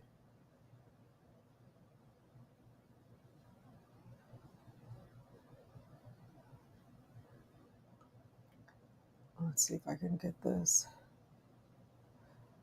I'm going to show you guys really quick here.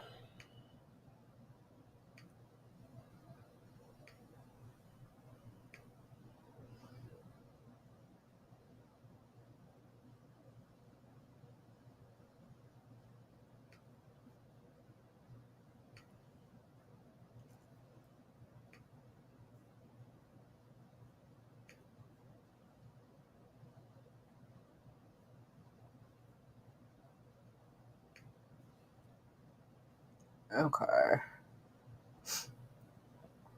This is from August of 2021, the state of the fertility industry. As demand, coverage, and investment are all on the rise and transactions proliferate, we explore certain attributes of the fertility services industry. In 2019, there were 58.3 births for every 1,000 women ages 15 to 44 in the US, down from 59.1 in 2018. This marked the 5th consecutive year in which the fertility rate declined. Many factors may be driving down the rate, including the lingering effects of the Great Recession, which was, I think, started in 2007, ended in 2009. Delays in marriage and an emphasis on career and educational objectives prior to having children, particularly for women, right? We're learning, or we're of the belief that if we want to move forward in our career, we need to do it before we have kids. And so we're waiting longer to have children. So as women wait longer to have children, there is increasing interest in assisted reproductive technology, ART, including in vitro fertilization, IVF. Other demands for fertility services are driven by LGBTQ, and I'm going to say plus couples, as well as people who wish to better understand their genetic makeup. The U.S. why is this popping up? Hang on. All of these ads. Okay. The U.S. fertility market is estimated to be valued at $8 billion, inclusive of IVF, genetic testing, reproductive issue storage, and donor services. I wonder if they mean tissue. Anyway, donor services, IVF services in particular, comprise a $3 billion market, and such services are projected to grow at or about 10 plus CAGR through 2024. So in 2 years. Investors have taken note of the demand and opportunities in the fertility industry. In 2019, investors invested over $624 million in this space, up from $200 million in 2019. So it's almost tripled over a 10-year period.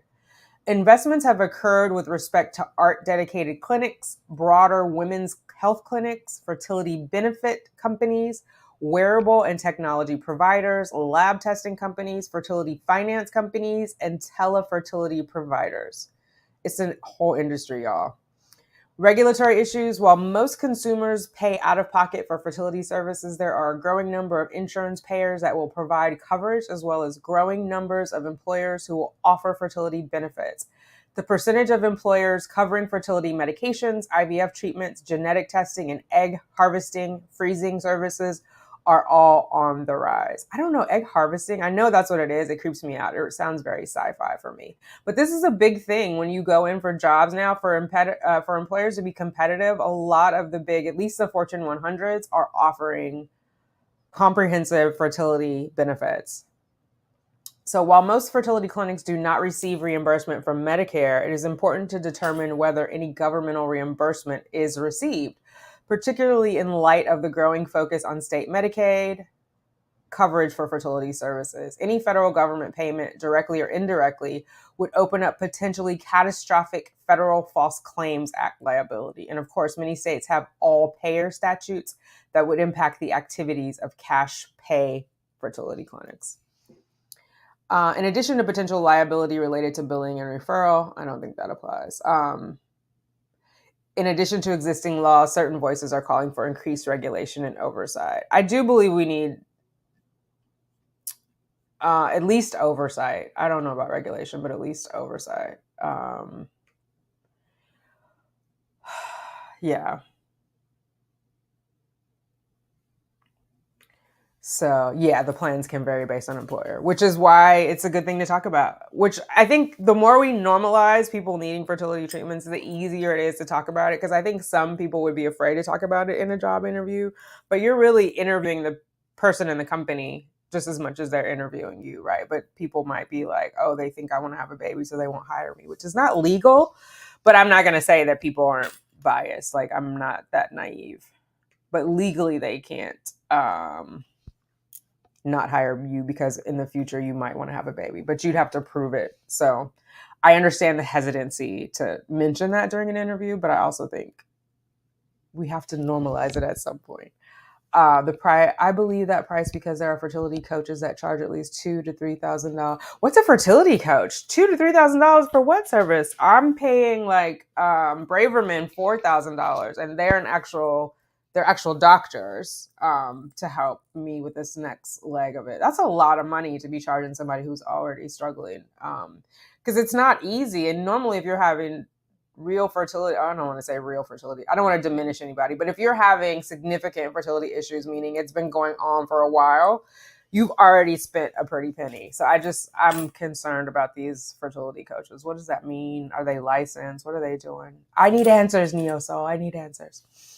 Shout out to Emily D. Baker. Oh no, hers is I have questions. I just need answers. Yeah. All right. So last call if anybody wants to join. Otherwise, I think I've covered all the headlines on headlines and Hahs. Based on your needs, they offer programs on ways to get you pregnant. Do they have a success rate? Do they show a success rate? Do they wait? Come on, Neo Soul. You got to come up here. I have questions. Let me see. I can invite you. I'm going to copy the clipboard. I'm going to drop it in. I think I'm going to drop it in the chat. if you want to come up, because I think this would be an interesting conversation for all of us Neo Soul to talk about these fertility coaches. So I'm curious. When I listen to your pricing, I feel the need to mention you can look into coming to South Africa for treatment. We have very good rates, and I'm told they do a good job. I will attest once I'm done. Mrs. M, I think you posted in one of the videos, one of the comments the other day too, like Americans could come down there. I think you said too bad I was too far. But yeah, that's also interesting. If you want to come on and talk about it, we could talk too, ma'am. I'm curious. Okay, Neo Soul Rider is coming up. Hi, wait, hang on. Let me add you to the stream. Can you see me? I'm gonna hide this comment. Can you hear me? Yeah, I can hear you. Okay. Oh wait, you know what? I think I'm gonna have to switch to my headphones because I cannot hear you. I have this microphone. Hey, little one, look at that cutie. Oh my god. Introduce yourself to everybody while I get my headphones situated. Okay, hey, I'm Neo Soul Rider or Adia, and this one is extrovert Ayla. Hi, Ayla. Nice to meet you. Lord, she's a little. I love her, but she's a ham. She's a ham. I love it. Let's get Ayla a show. Okay, so talk to us about these fertility coaches who are charging $3,000 and working with you. How does it work? I hadn't even used them because it was like, okay, because I'm planning on doing the at-home insemination route, and so I've been doing research from looking up sperm donors, from what tools we use, all that, and so with Facebook and YouTube, they're tracking what I'm looking at. So on my feed, it's like I'm getting, hey, you want to get pregnant, or it's the ones I'm beginning is women over the age of 40 who are trying to get pregnant. That's how they reel me in. And so I'm thinking, okay, that they have the success stories about how this woman tried for years and couldn't get pregnant. And then it's like, with our program, she's done, X, Y, and Z. And so I said, okay, well, let me look into it and see what they've done. So what they don't say what their program is. They just say, we have a program, we can help you get pregnant based off of, God, like, certain foods we can give you. They don't tell you what they are.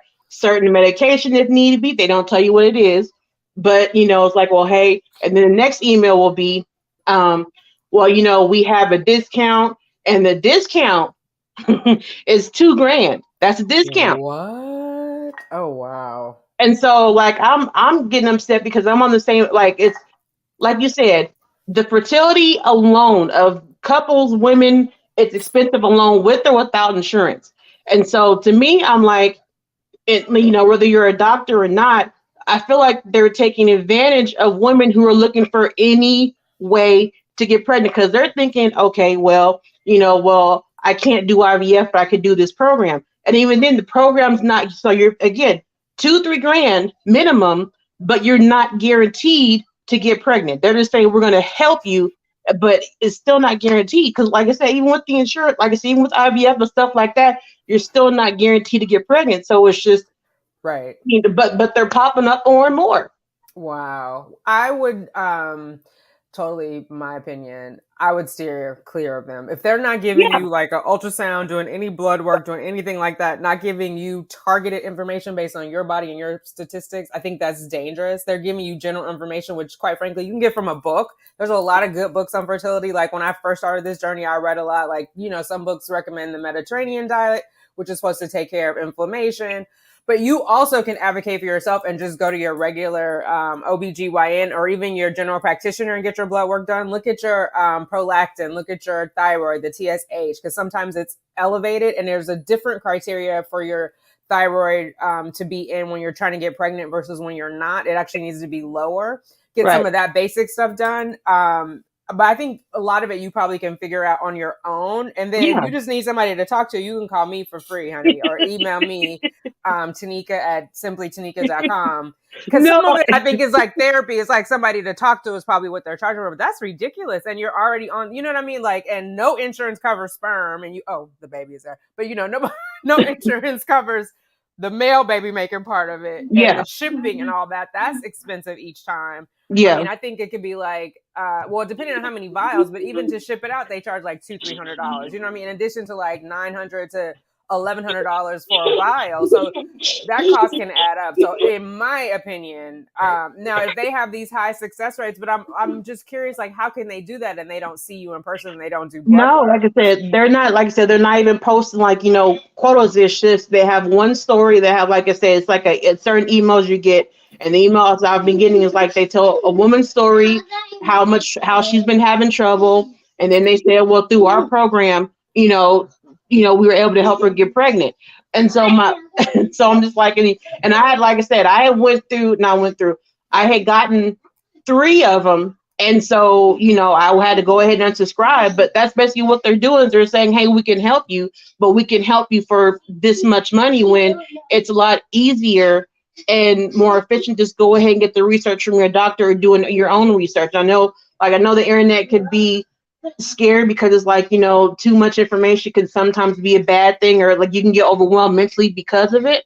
Right. But I'd rather go that route than pay someone, hey, I'm paying you $2-3 grand, and I'm still not guaranteed to get pregnant. Because again, I don't crazy. Yeah. Like, I don't care if their success rate is like 70%. I could be part of the 30% that doesn't make it. Right. I'm trying to update this banner. And even a reproductive immunologist or a reproductive endocrinologist, a fertility doctor, can't guarantee they'll get you pregnant. You know what I mean? Like, they can show you their data and their statistics, but they always tell you you may have an 80% chance. There is no 100% chance. Right. So and then do you know if this health coach also works with your doctor? Do they talk to the doctor at all? No, that part they won't know until I actually would have given them like the $2-3 grand. Like I never went to the step of giving them 2-3, because I'm like, the first one, his name was like a Dr. Mark Scholar. Like I said, he seems good, but my thing is, it's just I'm still not getting enough information to say, okay, I trust you. Here's $2 or $3 grand.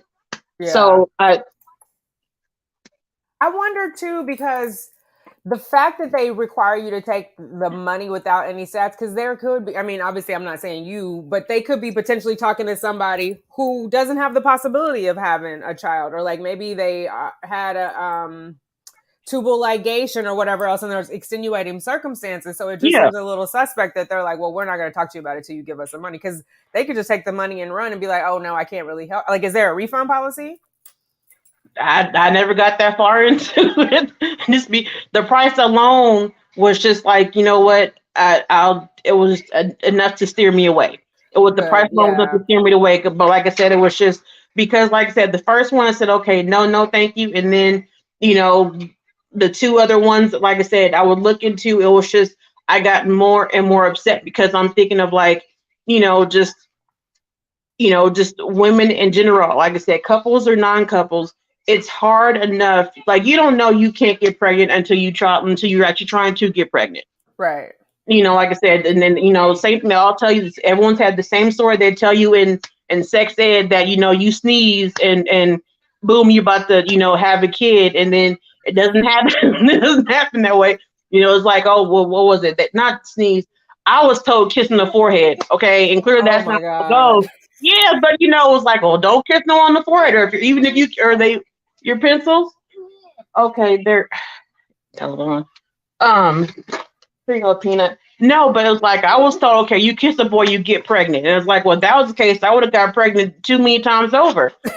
Right, baby. It's like, okay, fine. It takes 9 months. I would have been like, 40 with like 10 of them by now, a minimum at least. Right. It's but because it's like, and the more research I do was, like I said, when I decided to say, okay, I'm gonna go for a second one and go the different route than when I had this one, the more research I did, it was just, it's a lot. It's a lot financially. And like I say, even with insurance, even without insurance, even if the insurance will cover half of it, it's still a lot, period. But then it's like, you're not making it affordable for women. Like I said, like even some type of discount, I'm sure would help. But ultimately, I'm like, you can't complain about the birth rate, but you're making the process of getting pregnant cost higher than mortgages. Right, right. It is. It definitely is. And then that's a good point that you bring up because I know a lot of people are like, well, there shouldn't be funding. If you can't afford it, you can't have a baby. But like when you buy a house, you don't get all the money at once. I mean, the bank transfers it and then you have a loan, obviously, but you're not paying it. Even a car, if you're buying, most people are not paying cash in full for their car. Yeah. So you need funding for it. And there are some, I mean, I know like care credit will help fund it, but then your clinic has, like, I have a care card. My clinic doesn't take care. Yeah. So those different things and different grants, but trying to pull this money together. And if you are struggling, like you have 2 or 3 cycles that didn't work, it's just even more and more money. So like the barrier to enter is so high, but yet they complain about the birth rate. Mm-hmm. And then for us, for Black women, it's harder because we have a higher mortality rate. So then we finally successfully get pregnant, and then we have this high risk of dying during delivery. Yeah, and the thing, I didn't even know that was an issue until after I had gotten pregnant because, okay, I'm showing the picture. Oh, it's pretty. It's very pretty. Thank you. Because it was pretty. But yeah, I didn't know about the high mortality rate in Black women until after I had gotten pregnant. Like a lot of stuff I didn't figure out till after I got pregnant doing research. And for me, it was talking to nurses because the doctor was like, hey, oh, you're because I was 35, turning 36 when I had my daughter, and so off the bat they're like, oh, what was it? Was it geriatric pregnancy or some type of term? Yes, geriatric. Anything over 36, and they'll say, or advanced maternal age. They told me 35. Oh my God. Okay. And so my doctor was like, yeah, maternal. And then as soon as he left, the nurses are like, don't worry about him. You're going to be okay. You're going to be all right. Like every single nurse was basically telling me, don't worry about that. Don't forget about that. But then, that's a factor too, was like, don't judge women who were, 35 and up who are having kids and don't scare them off. Huh? Thank you, Peanut. Don't scare them off from having kids, and because it's like, oh, the birth effect and blah blah blah. It's like, the same thing can happen to a woman at 37 can happen to a child at someone at 19 or 21. Right. And I also think it is important, as we're telling people to delay having pregnancy, you have to tell them that their fertility declines, because I didn't understand how steeply it began to decline at 35. I mean, I wasn't thinking about having a kid at that point. I thought I was done. It came later. But when I jumped into it, it just seemed crazy. I just real quick, people are sending you notes. Kim is saying, Kim comes in as her husband's name. She's sorry to say, but that program sounds scamish. The Jamaican in me smells scams miles away. Kitty says the money that you use to get pregnant could have gone towards a baby instead of treatments. That's true. That's for all of us. And I mean, we have to think about that, especially in this economy, like the stock market. If you look at your portfolio down, and like, how much more money am I going to spend on this? And then am I going to even be able to retire? All those things. Am I going to be able to send my kids to college? All that stuff. You can get thank you. From books or YouTube. Yeah, if you send me an email too, because there's a couple of books that have a lot of good information, and it explains like different stuff. I'm trying to remember. One of them is the woman who found it. I'm going to look it up right now. Who found it? Vinova. I read her book. I think it's called Making Babies. Let me just pull it up on Amazon. She has a lot of good information. I have a whole collection of these books, but and you can personalize it based on your own information, but I just would like $2,000 to $3,000 for somebody who has never even met you, hasn't taken your blood work or breathed on you. Like that's a lot. No, I'm just glad that I wasn't one of the ones that actually decided, okay, I'm gonna go ahead and spend the money and do that. You know what I mean? Because like I said, it would have been a whole different, because that would have been 2 or 3 grand I couldn't get back. And so, like I said, it was just getting the emails for that. Yeah, they're targeting vulnerable people. So at least you had a pause, but some people may not. You know what I mean? Yeah, because I'm pretty sure it would have been people who, like, they tried for years and couldn't do it, or even tried for 6 months and couldn't do it, or they're older and they feel they couldn't do it. There's like a whole bunch of scenarios. So like I said, for every one person that would say no, you could have like 3 or 4 of them that saying, okay, that's fine, because if that was the case, they still wouldn't be trying to promote themselves. Right. This is the book, Making Babies, a proven 3-month program for maximum fertility. Now, they're not guaranteeing it, but maximum is what they're saying. Jill Blakeaway is one of the co-authors. So she owns Yin over here in New York, the acupuncture. And Mm-hmm. then this Sammy, he's a doctor. So I'm trying to see, can I explore the contents? But there's a lot of good information in here. The basics, lifestyles of the naturally fertile, de-stressing, fertility nutrients. I got a lot of information from them. What is your type? And this basically is around acupuncture. Like I think cold and something else. There's another book. I'm not going to look for it now, but there's another one that will also help you with at home and like um, monitoring when you ovulate so you know when to do insemination and all of that. But there's information out there that can help you with your diet, like Mediterranean diet and all of that. And like I said, if you need somebody to talk to, you can talk to me for free. It just feels scammy and they're preying on the vulnerable. You know what I mean? And there's Yeah. also a lot of good videos on insemination because I did my first one at home. I did an insemination. Mainly same sex couples. I'm trying to think. The Two Mom Crew, I think it is. They had 2 home successful inseminations, but there's information out there. Mm-hmm. But I would start with the testing too. Like, what is your thyroid? What's your prolactin, cholesterol, all the basics to get it going. Yeah. So, how do you think they got your email to start sending you emails? No, because it was like they would go to the feed. I would click on it. Is what it was like. Oh, let me see. I'm curious about it. And go ahead and get. So it wasn't like they randomly got me. It was one of those. You go through Facebook. Like if I'm looking up something on the internet, they're going through that and say, okay, well, she's looking up fertility stuff, and because literally, I'll look up fertility stuff, and then 10 minutes later on Facebook or Instagram, like I'm getting like ads for fertility stuff. So that's how. Thank you, So Tina. targeted ads, they're watching. Just like when you guys saw mine, you could see I shop because those ads were popping up. But so yeah, Yeah, it's the targeted ads. Yeah. and which, like I said, which I didn't mind because I can either click on them or not click on them. But then it was like, oh, okay, well, they're mentioning, helping out women. Let me go ahead and click on this. And so I'm, go through it. And so I'm like, oh, okay, well, you're willing to help keep on going. And there's like, click here, and then you click, click here, the extra email, go ahead and get the email. And then you get the separate email blog post, about the stories and, about this woman, that, like I said, they do the stories to reel you in. And then if you scroll all the way down towards the end of it, it's like, the price is, half off or 50% off or 10% off or, do it now for this class and stuff of that nature. So, it wasn't random. I clicked on the button to get, for them to send me the emails, but it's just, reading the emails, like I said, and going through it, it just got me upset because I'm like, like I said, what if I was vulnerable? What if I did say,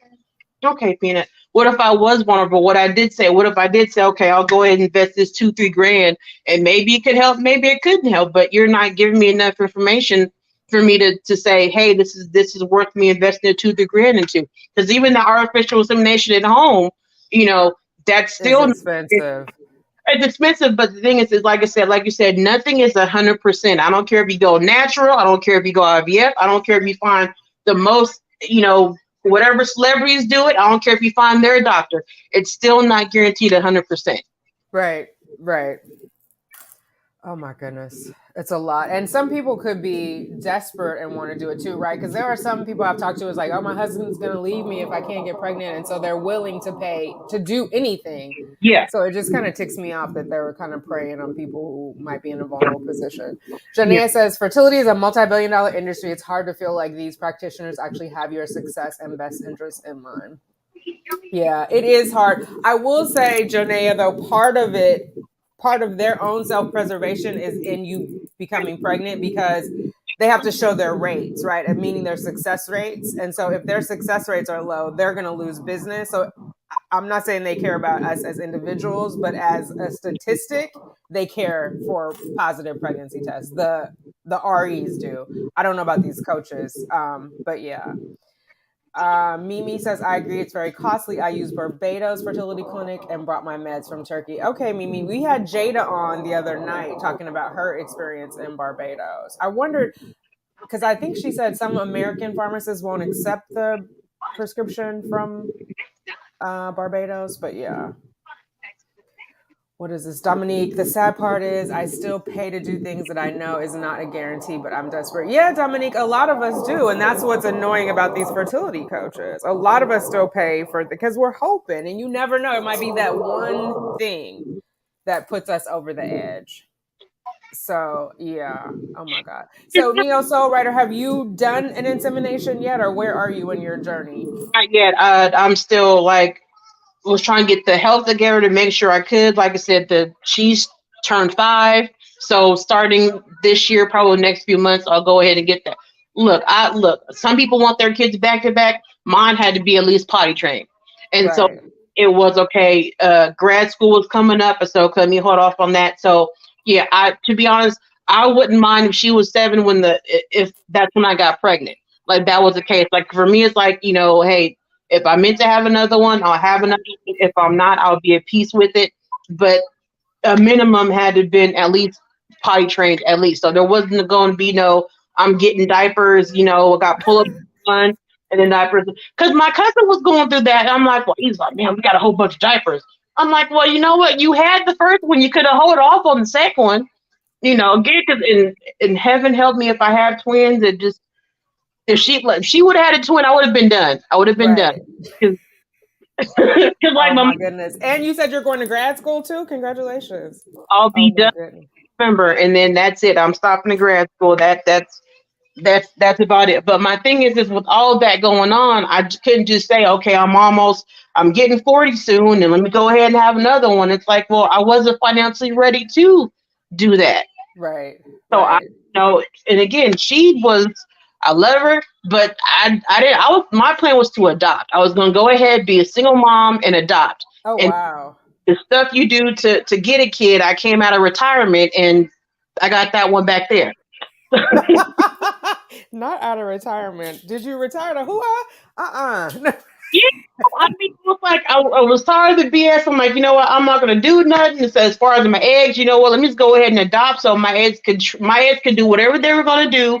Didn't want the pressure of, oh, well, my egg, because I didn't want to worry about egg quality. Well, let me just go ahead and adopt, so I don't have to worry about that. And the kid could have been a baby or age 5. I wouldn't have cared. But Okay. I came out of retirement, and then it's like, hey, that thing you get every month that that comes clockwork. You came out of retirement. Might want to get that, because I thought it was everything else but being pregnant. And Wow. people think I'm lying. I said no. I thought, because I'm looking up what can give a false positive. I'm thinking it's everything else but the actual. You know what? You did the deed. You actually pregnant. So then I took the test. It was positive. I told my doctor. She's like, well, did it come out positive? I'm like, yeah. I said, well, you know what? Let's do some blood work, because I can't mess up the blood work. I'm thinking, oh, I can pee on the stick wrong. I can put too much on it. I'm every excuse in the book. Not I could be on the stick wrong, ma'am. But that's what I'm telling myself. I was like, I'm in denial. I'm in serious denial. It's like, it has to be something going on. It has to be something wrong. This can't be it, because it would have happened when I was in my late 20s or early 30s, but I'm 35. This can't be it. So when I got the blood work, it came back positive. I said, well, I can't argue that, because I just held my arm and they took my blood. I can't mess that up. So yeah, but my doctor, bless her heart, but I'm sure she wanted to laugh. I'm sure she wanted to laugh when I told her, like, I could have done the stick wrong, so let's go ahead and do my blood work. And I wouldn't have blamed her for laughing in front of my face, but I'm pretty sure she done told somebody that story. Now, I bet you are not the only one. Trust and believe. yeah. Oh my God, look at this. That's so cute. Oh my God. Lord have mercy. Well, thank you for your time today, Miss Neo Soul. Thank you for joining us. Goodbye to the little cutie. What's her? Anaya? Abaya? Ayla. Oh my God. I knew it was an A. Ayla. Bye, Ayla. Yeah, I was thinking. I figured I'm carrying her. She gonna have an A name somewhere like her mama. So there you go. Everybody hated Aiden, but I said, okay, we'll go with Ayla. So that's what, because it was every other name. No one liked it. And then they were like, okay, we'll go with that one. So just, yeah. think that was the third name that I picked out. Yeah, or she was going to be a Dia Junior, one of the two. Oh So my God. I love it. It's a beautiful name. She's a beautiful girl. Well, thank good you. luck on your journey and thanks for coming up to answer questions. I appreciate you. You're more than welcome. Like I said, I may not answer all the time, but I'll either catch it on the replay or whatnot. Because I, like I said, from what was it, 2017, 2018, I've been watching your channel. Oh, So, wow. Okay. Thank you. You're one of the original crew. well,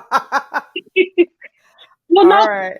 but yeah, but like I said, just so thank you for all the information that you're putting out and giving to everybody from, and even your second channel too. Like the honesty is much appreciated. Thank you. Thank The you. self help from everything, because like I said, you just don't know. Someone could be going through the same thing you went through as a whole, or even just a snippet of it. And like I said, because there have been times where I was having a bad day or was questioning something, and then the video will pop up when it was supposed to pop up. It's like, okay, you know what? That's a sign. So that's happened more times than you know. Thank you. I appreciate that because sometimes I'm like, I'm just putting all my business out here. But sometimes I just feel like somebody needs to hear this or I need to share just so I don't feel alone. You know what I mean? Like, we need to talk about these things. So thank you. I appreciate that. You're welcome. Like I said, this is like I said, just it's a community, because there are some things where you want to tell someone outside of YouTube, from either from the creator or from the viewer, and you feel like they're not going to understand. And so this is where you come in. The stuff that people feel they can't tell their loved ones or friends or even significant others, they can get that sense of community from your channel and your content. I So appreciate that. Thank you. um, let you know that you're that you're I doing I appreciate that. I really do. Thank you. okay. All right. We'll talk to you later. Thank you. All right. So that was Neo Soul's experience on that. Dominique, I know you said the sad part is you'll still pay for those things. I mean, you are not the only one, so that is a thing. It just is.